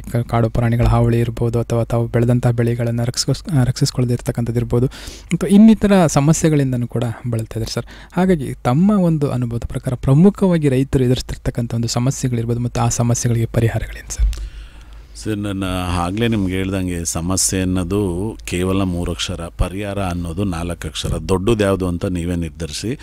ಪರಿಹಾರ ಅನ್ನೋದೇ ದೊಡ್ಡದು ಬರುತ್ತೆ. ನಮ್ಮ ಜನ ಏನಾಗಿದ್ದಾರೆ ಅಂದರೆ ಸಮಸ್ಯೆಯನ್ನು 3 ಬಾಗಿಲು ಮುಚ್ಚೋದ ತಕ್ಷಣ ಇಷ್ಟೇ ನನ್ನ ಜೀವನ ಅಂದ್ಕೊಂಡ್ಬಿಡ್ತಾರೆ ಸರ್. ಕೇವಲ ಎಲ್ಲೋ ಒಂದು ಕಡೆ ಸೋದ ತಕ್ಷಣ ನನಗೆ ಆತ್ಮಹತ್ಯೆ ಒಂದೇ ದಾರಿ ಅನ್ನೋದ್ರಿಂದ ಈಚೆ ಬರಬೇಕು, ಆತ್ಮಾವಲೋಕನ ಮಾಡ್ಕೊಬೇಕು ಸರ್. ಭಾಳ ಅಪರೂಪದ ಜನ್ಮ ಸರ್. ನಾನು ಹೇಳೋದಿಷ್ಟೇ, ಇವತ್ತು ಫ್ಲೈಟಿಂದ ಹಿಡಿದು ಈ ಭೂಮಿ ಮೇಲೆ ಏನೇನು ಆವಿಷ್ಕಾರ ಮಾಡಿದೆ ಅದೆಲ್ಲ ಯಾವ ದೆವ್ವನೂ ಕಂಡಿಡಿದಿಲ್ಲ, ದೇವರು ಕಂಡಿಡ್ದಿಲ್ಲ ಸರ್. ಅದೆಲ್ಲ ಕಂಡಿಡಿದ ಮನುಷ್ಯರೇ. ಹಾಗಾಗಿ ಆ ಕ್ಷಣ, ಆ ನೋವಿನ ಕ್ಷಣವನ್ನು ಮರೆಯುವಂಥ ಒಂದು ತಾಳ್ಮೆ ನಿಮಗೆ ಭಗವಂತ ಕೊಡಲಿ. ಯಾಕೆಂದರೆ ಅಲ್ಲಿ ನೀವು ಆತ್ಮಾವಲೋಕನ ಮಾಡ್ಕೋಬೇಕಾಗತ್ತೆ, ಆತ್ಮ ಪರಿವರ್ತನೆ ಮಾಡ್ಕೊಬೇಕಾಗತ್ತೆ. ಏಕೆಂದರೆ ಇಲ್ಲಿ ಸೋಲಿಗೂ ನಾವೇ ಕಾರಣ, ಗೆಲುವಿಗೂ ನಾವೇ ಕಾರಣ. ಇವತ್ತು ಐನ್ಸ್ಟೀನ್ಗಲ್ಲಿರೋದು 24 ಅವರ್ಸೇ, ಬಿಲ್ ಗೇಟ್ಸಲ್ಲಿರೋದು 24 ಅವರ್ಸೇ, ವಾರನ್ ಬಫೆಟಲ್ಲಿ ಸಮಯ ಇರೋದು 24 ಅವರ್ಸೇ. Time is money sir. ನಾವು ಮೊದಲನೇದಾಗಿ ಸಮಯಕ್ಕೆ ಬೆಲೆ ಕೊಡಬೇಕಾಗತ್ತೆ, ಸಮಯಕ್ಕೆ ಸರಿಯಾಗಿ ಸೂಕ್ತವಾದ ನಿರ್ಧಾರ ತಗೋಬೇಕಾಗತ್ತೆ, ಆ ನಿರ್ಧಾರಕ್ಕೆ ತಕ್ಕವಾಗೆ ಕೆಲಸವನ್ನು ನಾವು ಮಾಡಬೇಕಾಗತ್ತೆ ಸರ್. ನಾನು ಇವತ್ತು ಹೇಳ್ತೀನಿ ಓಪನ್ ಆಗಿ, ನಾವೇನಾದರೂ ನಮ್ಮ ರೈತರು 187 ದಿನ ಕೇವಲ 4 ಅವರ್ ಪ್ರತಿನಿತ್ಯ ಅಲ್ಲಿ ಇಲ್ಲಿ ಟೈಮ್ನ ಅಥವಾ ಸಮಯವನ್ನು ವ್ಯರ್ಥ ಮಾಡದೆ ನಿಮ್ಮ ಜಮೀನಲ್ಲಿ, ನಿಮ್ಮ ತೋಟದಲ್ಲಿ, ನಿಮ್ಮ ಮಣ್ಣಿನಲ್ಲಿ ನೀವೇನಾದರೂ ಕಾಯಕ ಮಾಡಿದಾದರೆ ನಾವು ಜಪಾನನ್ನು ಮೀರಿಸ್ಬೋದು ಸರ್. ಖಂಡಿತ ಸರ್. ಇವತ್ತು ಎಲ್ಲ ಮುಂದುವರಿದ ದೇಶಗಳು ಕೂಡ ಈ ಮಣ್ಣಿನಿಂದ ದೋಚ್ಕೊಂಡು ಹೋಗಿರೋದ್ರಲ್ಲಿ ಅವ್ರು ಸಿರಿವಂತರಾಗಿ ನಾವು ಬಡವರಾಗಿದ್ದೀವ ವಿನ ನಾವು ನಿಜಕ್ಕೂ ಶ್ರೀಮಂತರೇ ಸರ್. ಬಟ್ ಅದನ್ನ ಎಕ್ಸ್ಪೋ ಮಾಡ್ಕೊಳ್ತಕ್ಕಂಥ ನಿಟ್ಟಿನಲ್ಲಿ, ಅದನ್ನ ತೋರಿಸ್ಕೊಂಡು ನಾವು ಬದುಕೋ ನಿಟ್ಟಿನಲ್ಲಿ ನಾವು ಸೋಲ್ತಿದ್ದೀವಿ ಅಷ್ಟೇ. ಸೊ ಇವತ್ತಿಗೂ ಖಂಡಿತ ನಮ್ಮ ರೈತರು ಒಂದು ಗೌರವಿತವಾದಂಥ ಬದುಕನ್ನು, ಸಿರಿವಂತ ಬದುಕನ್ನು, ಹೃದಯವಂತ ಬದುಕನ್ನು ಎಲ್ಲರ ಕೈಲೂ ನೆಡ್ಸೋಕೆ ಆಗ್ತಿಲ್ಲ ಅನ್ನೋ ನಮಗೂ ಇದೆ. ಹಾಗಾಗಿ ಮುಂದಿನ ದಿನಗಳಲ್ಲಿ ಏನೇ ಸಮಸ್ಯೆ ಬಂದರೂ ರಾಜ್ಯದ 46 ಇಲಾಖೆಗಳಲ್ಲಿ ರೈತ ಏನೇ ಬಂದರು, ಯಾಕೆಂದರೆ ದೊಡ್ಡ ಪ್ರಜಾಪ್ರಭುತ್ವ ರೈತರೇ ಸರ್, ದೊಡ್ಡ ಸಮುದಾಯ ರೈತರೇ ಸರ್. ತಾವು ಹೇಳ್ತೀರಿ ಇವತ್ತು ನಮ್ಮ ದೇಶದ ಮೂಲಭೂತ ಸಮಸ್ಯೆಗಳು ಮೊದಲನೇದು ಬಡತನ, ನಿರುದ್ಯೋಗ. ನಾನು ಆಗಲೇ ಹೇಳಿದೆ 78 ವರ್ಷ ಆಯಿತು ನಮಗೆ ಬೇಕಾದಂಥ ಆರ್ಥಿಕ ಸೌಲಭ್ಯ ಸಿಕ್ಕಿಲ್ಲ ಅಂತ. ಕಡೆದಾಗ ಒಂದು ಮಾತು ಹೇಳ್ತೀನಿ ಸರ್, ಇನ್ನು ಮುಂದಿನ ದಿನಗಳಲ್ಲಿ ಮೂಲಭೂತ ಸಮಸ್ಯೆ ಬಡತನ ನಿವಾರಣೆ ಮಾಡೋದು, ನಿರುದ್ಯೋಗ ನಿವಾರಣೆ ಮಾಡೋದು, ಹಸಿವನ್ನು ನೀಗಿಸೋದು, ಎಲ್ಲದಕ್ಕೂ ಶಕ್ತಿ ಇರೋ ಒಂದೇ ಒಂದು ಕ್ಷೇತ್ರ ಅಂತ ಏನಾದ್ರು ಈ ಭೂಮಿ ಮೇಲಿದ್ದರೆ ಅದು ಕೃಷಿ ಕೃಷಿ ಕೃಷಿ ಸರ್. ಹಾಗಾಗಿ ಸ್ವಲ್ಪ ಕೃಷಿ ಕಡೆಗೆ ಹೆಚ್ಚಿನ ಮಹತ್ವ ಮತ್ತು ಗಮನ ಹರಿಸಲಿ ಅಂತೇಳಿ ನಾನು ವಿಶೇಷವಾಗಿ ನನ್ನ ಅನ್ನದಾತರಲ್ಲಿ ಮನವಿಯನ್ನು ನಾನು ಮಾಡ್ತೀನಿ. ಓಕೆ ಸರ್, ಮತ್ತೊಂದು ಕರೆ ಇದೆ. ಹಲೋ. ಹಾಂ, ನಮಸ್ತೆ. ತಮ್ಮ ಹೆಸರು, ಎಲ್ಲಿಂದ ಮಾತನಾಡ್ತಾ ಇದ್ದೀರಾ? ತಮ್ಮ ಹೆಸರು? ಪ್ರಸನ್ನ ಅವ್ರು ಎಲ್ಲಿಂದ ಮಾತನಾಡ್ತಿರೋದು? ಓಕೆ, ಹೇಳಿ ತಮ್ಮ ಪ್ರಶ್ನೆ ಏನಂತ. ನನ್ನ ಪ್ರಶ್ನೆ ಸರ್, ಇದು ಮಾರುಕಟ್ಟೆ ವ್ಯವಸ್ಥೆ ಎಲ್ಲ ಸರಿ ಅಂತಾರಲ್ಲ, ಈ ನಮ್ಮ ರೈತ ಇದಕ್ಕೋಸ್ಕರ ಇವತ್ತಿನ ದಿನ ಕೇಂದ್ರ ಸರ್ಕಾರ ಕನಿಷ್ಠ ಬೆಂಬಲ ಬೆಲೆಯಲ್ಲಿ ಈ ಭತ್ತ ರಾಗಿ ಖರೀದಿ ಮಾಡ್ತೀನಿ ಅಂತ ಬೋರ್ಡ್ ಮಾತ್ರ ಹಾಕೊಂಡಿದ್ದಾರೆ ಅಷ್ಟೇ. ಈ ಮಾರ್ಚ್ ಫೆಬ್ರವರಿ ಮುಗಿತಾ ಇದೆ, ಇನ್ನೇನೋ ಮಾರ್ಚ್ ಬರ್ತಾ ಇದೆ, ಆದ್ರೂ ಒಬ್ಬ ರೈತನಿಂದ ಖರೀದಿ ಮಾಡಕ್ಕಾಗಿಲ್ಲ. ಅದ್ರ ಬಗ್ಗೆ ನಮ್ ರೈತರು ಹೋರಾಟ ಮಾಡ್ತಾ ಇಲ್ಲ. ಈ ಸಣ್ಣ ಪುಟ್ಟ ರೈತರು ಅಷ್ಟೆಷ್ಟು ಬೆಳೆ ಇಟ್ಕೊಂಡಿರೋರ್ಗೆ ಅದು NSP ಆಟಕ್ಕೋಸ್ಕರ ದಾರಿನೂ ಕೊಡ್ತಾ ಇಲ್ಲ. ರಿಜಿಸ್ಟ್ರೇಷನ್ ಮಾಡ್ಕೊಂಡು ಸುಮಾರು ಜನ ರೈತರು ಪರದಾಡ್ತಾ ಇದಾರೆ. ಅವ್ರಿಗೆ ಎಲ್ಲಿ ಹೋರಾಟ ಮಾಡ್ಬೇಕು, ಎಲ್ಲಿ ಸ್ಟ್ರೈಕ್ ಮಾಡ್ಬೇಕು ಅನ್ನೋದು ಗೊತ್ತಿಲ್ಲ. ಆ ರೀತಿ ಆಗ್ಬಿಟ್ಟಿದ್ರೆ ಸರ್, ಏನ್ ಮಾಡೋದು ಸರ್ ಇದು? ಪ್ರಸನ್ನ ಅವರೇ, ನಿಮ್ಮ ಪ್ರಶ್ನೆಗೆ ಸಮಂಜಸವಾದಂಥ ಉತ್ತರ ಅಂದರೆ, ನಾನು ಮೊದಲನೇದಾಗಿ ನಮ್ಮ ಏನು ನಿಮ್ಮ ಉತ್ಪನ್ನಗಳನ್ನು ಖರೀದಿ ಮಾಡ್ತಿರ್ತಕ್ಕಂಥ APMCಯಲ್ಲಿ ಸೇತುವೆಯಾಗಿ ಕೆಲಸ ನಿರ್ವಹಿಸ್ತಿರ್ತಕ್ಕಂಥ ಈ ವೆಂಡರ್ಸ್ಗಳಿಗೆ ಕೈ ಮುಗಿದು ಪ್ರಾರ್ಥನೆ ಮಾಡ್ತೀನಿ. ಏಕೆಂದರೆ ನಮ್ಮ ಅನ್ನದಾತರಿಗೆ ಮೋಸ ಮಾಡಬೇಡಿ, ದಯಮಾಡಿ ಬೇಕಾದ್ರೆ ₹1 ನೀವು ಜಾಸ್ತಿ ತಗೊಳ್ಳಿ, ಆದರೆ ನೈತಿಕತೆಯಿಂದ, ಸತ್ಯಕ್ಕೆ ಹತ್ತಿರವಾಗಿ, ಪ್ರಾಮಾಣಿಕತೆಯಿಂದ ನೀವೇನಾದರೂ ರೈತರ ಜೊತೆ ಖರೀದಿ ಮಾಡ್ತಕ್ಕಂಥ ಸಂದರ್ಭದಲ್ಲಿ ಅವ್ರಿಗೂ ಕೂಡ ಬೆನ್ನೆಲುಬಾಗಿ ನಿಂತು ಅವ್ರನ್ನ ಉತ್ಪನ್ನವನ್ನೇ ತಾವು ಖರೀದಿ ಮಾಡಿ ತಾವು ಕೂಡ ಸಿರಿವಂತರಾಗ್ತಿದ್ದೀರಿ. ಆದರೆ ಬೆಳೆದ ಬೆಳೆಯನ್ನು ಇವತ್ತು ರೈತ ಸರಿಯಾದ ರೀತಿಯಲ್ಲಿ ಮಾರುಕಟ್ಟೆಯಲ್ಲಿ ಮಾರಾಟ ಮಾಡೋಕ್ಕೆ ಆಗದೆ ಇವತ್ತು ಬಡವನಾಗಿ ಸಾಯ್ತಾ ಇದ್ದಾನೆ. ನಾನು ಮೊದಲನೇದಾಗಿ ಕೇಳ್ಕೊಳ್ಳೋದು ಎಲ್ಲ ನನ್ನ ಖರೀದಿದಾರರಿಗೆ, ರೈತರ ಉತ್ಪನ್ನ ಖರೀದಿ ಮಾಡೋರಿಗೆ ದಯಮಾಡಿ ಕೈ ಮುಗಿದು ಬೇಡ್ಕೋತೀನಿ, ನಮ್ಮ ರೈತರಿಗೆ ಮೋಸ ಮಾಡಬೇಡಿ. ಮೊದಲನೇದು. ಎರಡನೇದು, ಈಗ ತಾವು ಕೇಳಿದ್ರಿ, ಭಾಗಶಃ ಈ ಸರಿ ಅದು ವಿಳಂಬ ಆಗಿದೆ. ಖಂಡಿತ ಸರ್. ಯಾವೂರು ತಮ್ದು? ಯಾವೂರು ಸರ್? ಯಾವೂರು? ದೇವಲಾಪುರ ಸರ್, ನಾನು ನಿಮ್ ಭೇಟಿ ಆಗಿದ್ದೀನಿ, ಬಂದು ನಿಮ್ಮ ಆಫೀಸಲ್ಲೇ ಸಿಕ್ಕಿದೆ ಒಂದ್ಸಾರಿ. ದೇವಲಾಪುರನಾ? ಒಂದ್ ಕೆಲಸ ಮಾಡಿ ಸರ್, ಸಣ್ಣ ಪುಟ್ಟ ರೈತರಿಗೆ ಸರ್ ಸಿಕ್ಕಾಪಟ್ಟ ತೊಂದ್ರೆ ಇಲ್ಲಿ. ಅವ್ರು ಎಲ್ಲಿ ಆಫೀಸ್ ಹೋಗೋದು ಕೇಳ್ಬೇಕು ಅಂತ ಗೊತ್ತಾಯ್ತಿಲ್ಲ. ಸಂಬಂಧಪಟ್ಟ ಮಾರುಕಟ್ಟೆ ಅವರು ಖರೀದಿ ಮಾಡ್ತಾ ಇಲ್ಲ, ಸುಮ್ನೆ ಮಾತ್ರ ಖರೀದಿ ಕೇಂದ್ರ ಅಂತ ಬೋರ್ಡ್ ಹಾಕೊಂಡು ರೈತರನ್ನ ದಾರಿ ತಪ್ಪಿಸ್ತಾ ಇದ್ರು. ಒಂದು ಕೆಲಸ ಮಾಡಿ, ಈಗ ತಾವು ಹೇಳ್ತಾ ಇದ್ದೀರಾ ತಾವು ಕಚೇರಿಗೆ ಬಂದಿದ್ದೀರಿ ಅಂತ ಭಾಳ ಸಂತೋಷ. ಈಗಲೇ ಕೂಡಲೇ ನಿಮ್ಮ AD ಅವರು ತಮಗೆ ಗೊತ್ತಿದ್ದಾರೆ, ಕಾಲ್ ಮಾಡಿ, ಅವ್ರು ಕಾಲ್ ಮಾಡಿ ನಿಮ್ಮ ಖರೀದಿಗೆ ಪ್ರಸ್ತುತವಾಗಿ ಅಗತ್ಯವಾಗಿ ಬೇಕಾದಂಥ ದಾಖಲೆಗಳನ್ನು ಒದಗಿಸ್ಕೊಟ್ಟು ನೀವು ಬೆಳೆದ ಬೆಳೆಯನ್ನು ಖರೀದಿ ಮಾಡಲಿಕ್ಕೆ ಏನಾದರೂ ಅವರು ಸ್ವಲ್ಪ ಹೀಗೆ ವಿಳಂಬ ಮಾಡಿದ್ದೆ ಆದರೆ ದಯಮಾಡಿ ನನಗೊಂದೇ ಒಂದು ಕರೆ ಮಾಡಿ, ನೇರವಾಗಿ ನಾನು ಸಂಬಂಧಪಟ್ಟಂತ ಏನಕ್ಕೆ ವಿಳಂಬ ಆಗ್ತಾ ಏನಕ್ಕೆ ವಿಳಂಬ ಅಂತ ಏನಾದರೂ ಹೇಳ್ತಾರ ಅವರು? ಅದನ್ನ ಮಾರುಕಟ್ಟೆ ಅಧಿಕಾರಿಗೆ ಕುಂತಲ್ಲ, ಅವ್ರು ಫೋನ್ ಮಾಡಿದ್ರೆ ಮೇಲಿಂದ ಆದೇಶ ಬರ್ಬೇಕು ಅಂತಾರೆ. ಇಲ್ಲಿ ಜಿಲ್ಲಾ ಪಂಚಾಯತಿಯಿಂದ ಬರ್ಬೇಕಾ ಇಲ್ಲ DC ಅವರಿಂದ ಆದೇಶ ಆಗ್ಬೇಕು. ನಾನ್ ಕೇಳಿದೆ ಇದು ಕೂತ್ರಮ್ಮ, ನಿಮ್ DC ಅವರು ಏನಕ್ಕೋಸ್ಕರ ಖರೀದಿ ಕೇಂದ್ರ ಅಂತ ಆರಂಭ ಮಾಡಿದ್ರು? ನವೆಂಬರ್ ತಿಂಗಳಲ್ಲಿ ಕಟಾವಾಗಿರೋ ಭತ್ತಗಳನ್ನ ಜನವರಿ ಫೆಬ್ರವರಿ ಬಂದ್ರು ಖರೀದಿ ಮಾಡಿದ್ರೆ ಈ ತರ ರೈತರನ್ನ ಸಹಕಾರ ಮನೋಭಾವದಿಂದ ನೋಡ್ತಾ ಇದಿರಲ್ಲ, ರೈತರು ಕೇಳಲ್ಲ ಅಂತನಾ ಇಲ್ಲ ಇನ್ನೊಂದೇ ಉದ್ದೇಶನ ಅಂತ ಕೇಳ್ತಾ ಇರ್ತಾರೆ. ಇಲ್ಲಿ ಒಂದ್ 10-15 ಜನ ರೈತರು ಬಂದು ಆಫೀಸ್ ತಗೊಂಬ ನಮ್ ಕೇಳೋದು, ನಾನೆಲ್ಲ ಹೋಗೋದು, ಈ ತರ ಆಗಿ ಅವರು ಬರ್ತಾ ಇಲ್ಲ ಸರ್. ನೀವು HD ಕೋಟೆಗೆ ಸಂಬಂಧ, ನೀವು HD ಕೋಟೆಯವರಾ? HD ಕೋಟೆ ತಾಲೂಕಾ ನಿಮ್ದು? ಮೈಸೂರು. ಮೈಸೂರಾ? ಒಂದು ಕೆಲಸ ಮಾಡಿ, ಆಯಿತು, ನನ್ನ ನಂಬರ್ ನಿಮ್ಮ ಹತ್ರ ಇರ್ಬೋದು, ನನಗಿನ್ನೊಂದು ½ ಅನ್ ಅವರ್ ಅಥವಾ 1 ಅವರ್ ಬಿಟ್ಟು ಕಾಲ್ ಮಾಡಿ ನಿಮ್ಮನ್ನು ಕರೆ ತಗೊಂಡು ನೇರವಾಗಿ ನಮ್ಮ ಜಂಟಿ ನಿರ್ದೇಶಕರ ಹತ್ರನೇ ಮಾತನಾಡಿ ನಿಮಗಾಗಿರತಕ್ಕಂಥ ಈ ಒಂದು ಸಮಸ್ಯೆಗಳಿಗೆ ಕೂಡಲೇ ಸ್ಪಂದಿಸ್ತಕ್ಕಂಥ ನಿಟ್ಟಿನಲ್ಲಿ ಖರೀದಿ ಮಾಡಲಿಕ್ಕೆ ಏನು ಬೇಕೋ ಆ ಒಂದು ಸೂಕ್ತ ಸಲಹೆಗಳನ್ನು ನಿಮ್ಮೊಂದಿಗಿದ್ದು ಆ ಸಮಸ್ಯೆನ ಬಗೆಹರಿಸ್ಕೊಡ್ತಕ್ಕಂಥ ನಿಟ್ಟಿನಲ್ಲಿ ನಾನು ನಿಮ್ಮ ಜೊತೆಗಿರ್ತೀನಿ ಪ್ರಸನ್ನ ಅವರೇ. ಓಕೆ, ಧನ್ಯವಾದಗಳು ಪ್ರಸನ್ನ ಅವರೇ ಕರೆ ಮಾಡಿದ್ದಕ್ಕೆ. ಓಕೆ ಸರ್, ಸಾಕಷ್ಟು ಮಾಹಿತಿಗಳನ್ನು ತಾವು ತಿಳಿಸ್ರಿ ಸರ್. ಜೊತೆಗೆ ತಾವು ಹೇಳಿದಂಗೆ ರೈತರಿಗೆ ಕೂಡ ಇಲಾಖೆಗಳಿಂದ ಒಂದು ಸರಿಯಾದ ಸ್ಪಂದನೆ ಸಿಕ್ಕರೆ ಮತ್ತಷ್ಟು ಕೂಡ ಆರ್ಥಿಕವಾಗಿ ಸಬಲರಾಗಬಹುದು ಅನ್ನೋದು ಕೂಡ ಬಹಳ ಮುಖ್ಯ ಸರ್. ಹಾಗಾಗಿ ಕೃಷಿ ಇಲಾಖೆ ಇರ್ಬೋದು ಅಥವಾ ಮಾರುಕಟ್ಟೆಗಳು ಇರ್ಬೋದು, ಸೊ ಜೊತೆಗೆ ಈ ಥರ ಇಲಾಖೆಗಳಿಂದಲೂ ಕೂಡ ಅವ್ರಿಗೆ ಸರಿಯಾದ ರೀತಿಯಲ್ಲಿ ಏನೇನು ಸಬ್ಸಿಡಿಗಳಿರ್ಬೋದು ಅಥವಾ ರೈತರಿಗೆ ಸಿಗ್ತಕ್ಕಂಥ ಒಂದು ಸೌಲಭ್ಯಗಳ ಬಗ್ಗೆ ನಿಖರವಾಗಿ ಅವರಿಗೆ ಮಾಹಿತಿ ಕೊಡೋದ್ರ ಜೊತೆಗೆ ಅದನ್ನು ತಲುಪ್ತಕ್ಕಂಥ ನಿಟ್ಟಿನಲ್ಲಿ ಇಲಾಖೆ ಪ್ರಮುಖ ಕಾರ್ಯಗಳನ್ನು ಕೈಗೊಂಡ್ರೆ ಮತ್ತಷ್ಟು ಸಬಲರಾಗಬಹುದು ಅನ್ನೋದು ಕೂಡ ನಮ್ಮ ಒಂದು ಅನಿಸಿಕೆ ಸರ್. ಇದಕ್ಕೆ ತಮ್ಮ ಸಲಹೆ? ಭಾಳ ಒಂದು ಸಂಯೋಜಿತ ಪ್ರಶ್ನೆ ಸರ್. ನಮ್ಮಲ್ಲಿ ಏನಾಗ್ತಿದೆ ಅಂದರೆ ಸಿಸ್ಟಮ್ ಸ್ವಲ್ಪ ಚೇಂಜ್ ಆಗ್ಬೇಕು ಸರ್. ನಾವು ಕೇವಲ ಅಧಿಕಾರಿಗಳನ್ನೇ ಬ್ಲೇಮ್ ಮಾಡ್ತಾ ಕೂತ್ಕೊಳ್ಳೋದ್ರಿಂದ ಪ್ರಯೋಜನ ಇಲ್ಲ ಅಂತ ಹೇಳಿ ನಾನಾದ್ರೂ ಭಾವಿಸ್ತೇನೆ. ಎಷ್ಟು ದಿನ ನಾವು ಅವ್ರನ್ನ ಬ್ಲೇಮ್ ಮಾಡೋದು sir? If you don't mind, ಯಾಕೆಂದ್ರೆ ನಮ್ಮ ಅಡ್ಮಿನಿಸ್ಟ್ರೇಟಿವ್ ಸರಿ ಇಲ್ಲ ಸರ್. ಸೊ ನಾವು ಸುಮ್ಮನೆ ಅಧಿಕಾರಿಗಳ ಜೊತೆ ಹೋಗೋದು ಸರ್. ಈಗ ನಾವು ಯೂನಿವರ್ಸಲ್ಗೆ ಏನು ಕೊಡ್ತೀವಿ ಅದೇ ಬರುತ್ತೆ. ಪ್ರೀತಿ ಕೊಟ್ಟರೆ ಪ್ರೀತಿ ಬರುತ್ತೆ, ದ್ವೇಷ ಕೊಟ್ಟರೆ ದ್ವೇಷನೇ ಬರುತ್ತೆ. ಅಬ್ಸಲ್ಯೂಟ್ಲಿ ನಾನು ಹೇಳೋದು ಇಷ್ಟೇ, ಬಹುಶಃ ಇಲ್ಲಿ ಕೆಳಗಡೆ ಅಧಿಕಾರಿಗಳು ಮೇಲ್ಗಡೆ ಇರ್ತಕ್ಕಂಥ ಅಧಿಕಾರಿಗಳಿಗೆ ಅಡ್ಮಿನಿಸ್ಟ್ರೇಟಿವ್ ಅವ್ರದ್ದೊಂದು ಬೇಸಿಕ್ ಪ್ರಿನ್ಸಿಪಾಲ್ ಇಟ್ಕೊಂಡು ತಮ್ಮ ಮನಸ್ಸಿಗೆ ತೃಪ್ತಿಯಾಗುವಂಥ ನಿಟ್ಟಿನಲ್ಲಿ ಎಲ್ಲೋ ಒಂದು ಕಡೆ ಕಾರ್ಯನಿರ್ವಹಿಸ್ತಕ್ಕಂಥ ನಿಟ್ಟಿನಲ್ಲಿ ವಿಫಲರಾಗ್ತಿರ್ತಕ್ಕಂಥದ್ದು ಬಹಳ ಸತ್ಯಕತ್ತರವಾದಂಥ ವಿಚಾರ. ನಾನು ಅದಕ್ಕೇನು ಹೇಳ್ತೀನಿ ಅಂದರೆ, ನಾವು ನೇರವಾಗಿ ಮೇಲಧಿಕಾರಿಗಳ ಜೊತೆ ಮಾತಾಡಿದಂಥ ಸಂದರ್ಭದಲ್ಲಿ ನಮಗೆ ಸಿಕ್ಕಿರ್ತಕ್ಕಂಥ ಒಂದು ಪ್ರಶ್ನೆಗೆ ಉತ್ತರ ಅಂದರೆ ಅವ್ರಿಗೆ ಈ ಗಮನಕ್ಕೆ ಅದು ಹೋಗೇ ಇರಲ್ಲ ಸರ್. ಅಂದರೆ ಇಲ್ಲಿಯ ಸ್ಥಳೀಯ ಸಮಸ್ಯೆಗಳು ಮೇಲ್ಗಡೆ ಹೋಗೋಂಥ ನಿಟ್ಟಿನಲ್ಲಿ ಎಲ್ಲೋ ಒಂದು ಕಡೆ ವಿಫಲರಾಗ್ತಿದ್ದಾರೆ. ಅದನ್ನು ಇಲ್ಲೇ ಮುಚ್ಚಿಡ್ತಕ್ಕಂಥ ನಿಟ್ಟಿನಲ್ಲಿ ಕೆಲವು ಅಧಿಕಾರಿಗಳು ಕೂಡ ಅದನ್ನು ಮಾಡ್ತಿದ್ದಾರೆ. ನಾನು ಹೇಳೋದು ಈ ಪರಿಸ್ಥಿತಿಯಲ್ಲಿ ನನ್ನ ರೈತರನ್ನ ನಾನು ಎಜುಕೇಟ್ ಮಾಡಲಿಕ್ಕೆ ಬಯಸ್ತೀನಿ ಸರ್. ಸೊ ನಾನು ಕೇಳೋದಿಷ್ಟೇ, ಇವತ್ತು ನಮ್ಮದು ಅಭಿವ್ಯಕ್ತಿ ಸ್ವಾತಂತ್ರ್ಯ ಸರ್. ಇಲ್ಲಿ ಎಲ್ಲರಿಗೂ ಸಮಾನ ಹಕ್ಕಿದೆ. ಇಲ್ಲಿ ಏನು ಬೇಕಾದರೂ ಪಡ್ಕೋಬೋದು. ನಾವು ಮುಖ್ಯಮಂತ್ರಿಗಳನ್ನ ಅಷ್ಟೇ ಅಲ್ಲ, ಪ್ರಧಾನಮಂತ್ರಿನ ಕೂಡ ನೇರವಾಗಿ ಪ್ರಶ್ನೆ ಮಾಡುವಂಥ ಒಂದು ಹಕ್ಕನ್ನು ನಮ್ಮ ಸಂವಿಧಾನದಲ್ಲಿ ನಮಗೆ ಕೊಟ್ಟಿದ್ದಾರೆ ಸರ್. ಇನ್ನೂ ಶಾಸಕಾಂಗ, ಕಾರ್ಯಾಂಗ, ನ್ಯಾಯಾಂಗ ಭದ್ರವಾಗಿದೆ. ನಮ್ಮಲ್ಲಿ ಸ್ವಲ್ಪ ಎಜುಕೇಟೆಡ್, ನಮ್ಮಲ್ಲಿ ಸ್ವಲ್ಪ ಸಾಮರ್ಥ್ಯ, ನಮ್ಮಲ್ಲಿ ಪ್ರಶ್ನೆ ಕೇಳುವ ಒಂದಷ್ಟು ಧೈರ್ಯ, ಜೊತೆಗೆ ಒಂದಷ್ಟು ವಿಚಾರಧಾರೆಗಳನ್ನ ತಿಳ್ಕೊಂಡ್ರೆ ಈ ಸಮಸ್ಯೆಗಳಿಗೆ ದಾರಿ ಅವರಲ್ಲೇ ಇದೆ ಅಂತ ನಾನು ಈ ಸಂದರ್ಭದಲ್ಲಿ ನನ್ನ ರೈತರಿಗೆ ಇನ್ನೊಂದಷ್ಟು ಶಕ್ತಿ ತುಂಬುವಂಥ ಕೆಲಸ ಮಾಡ್ತೀನಿ ಸರ್. ಸ್ವಲ್ಪ ನೀವು ಈಚೆ ಬನ್ನಿ, ಅದರಿಂದ ಎಜುಕೇಟೆಡ್ ಆಗಿ ಸ್ವಲ್ಪ ಬುದ್ಧಿಜೀವಿಗಳಾಗಿ ಅಂತ ಹೇಳಲಿಕ್ಕೂ ಕೂಡ ನಾನು ಈ ಸಂದರ್ಭದಲ್ಲಿ ಬಯಸ್ತೇನೆ ಸರ್.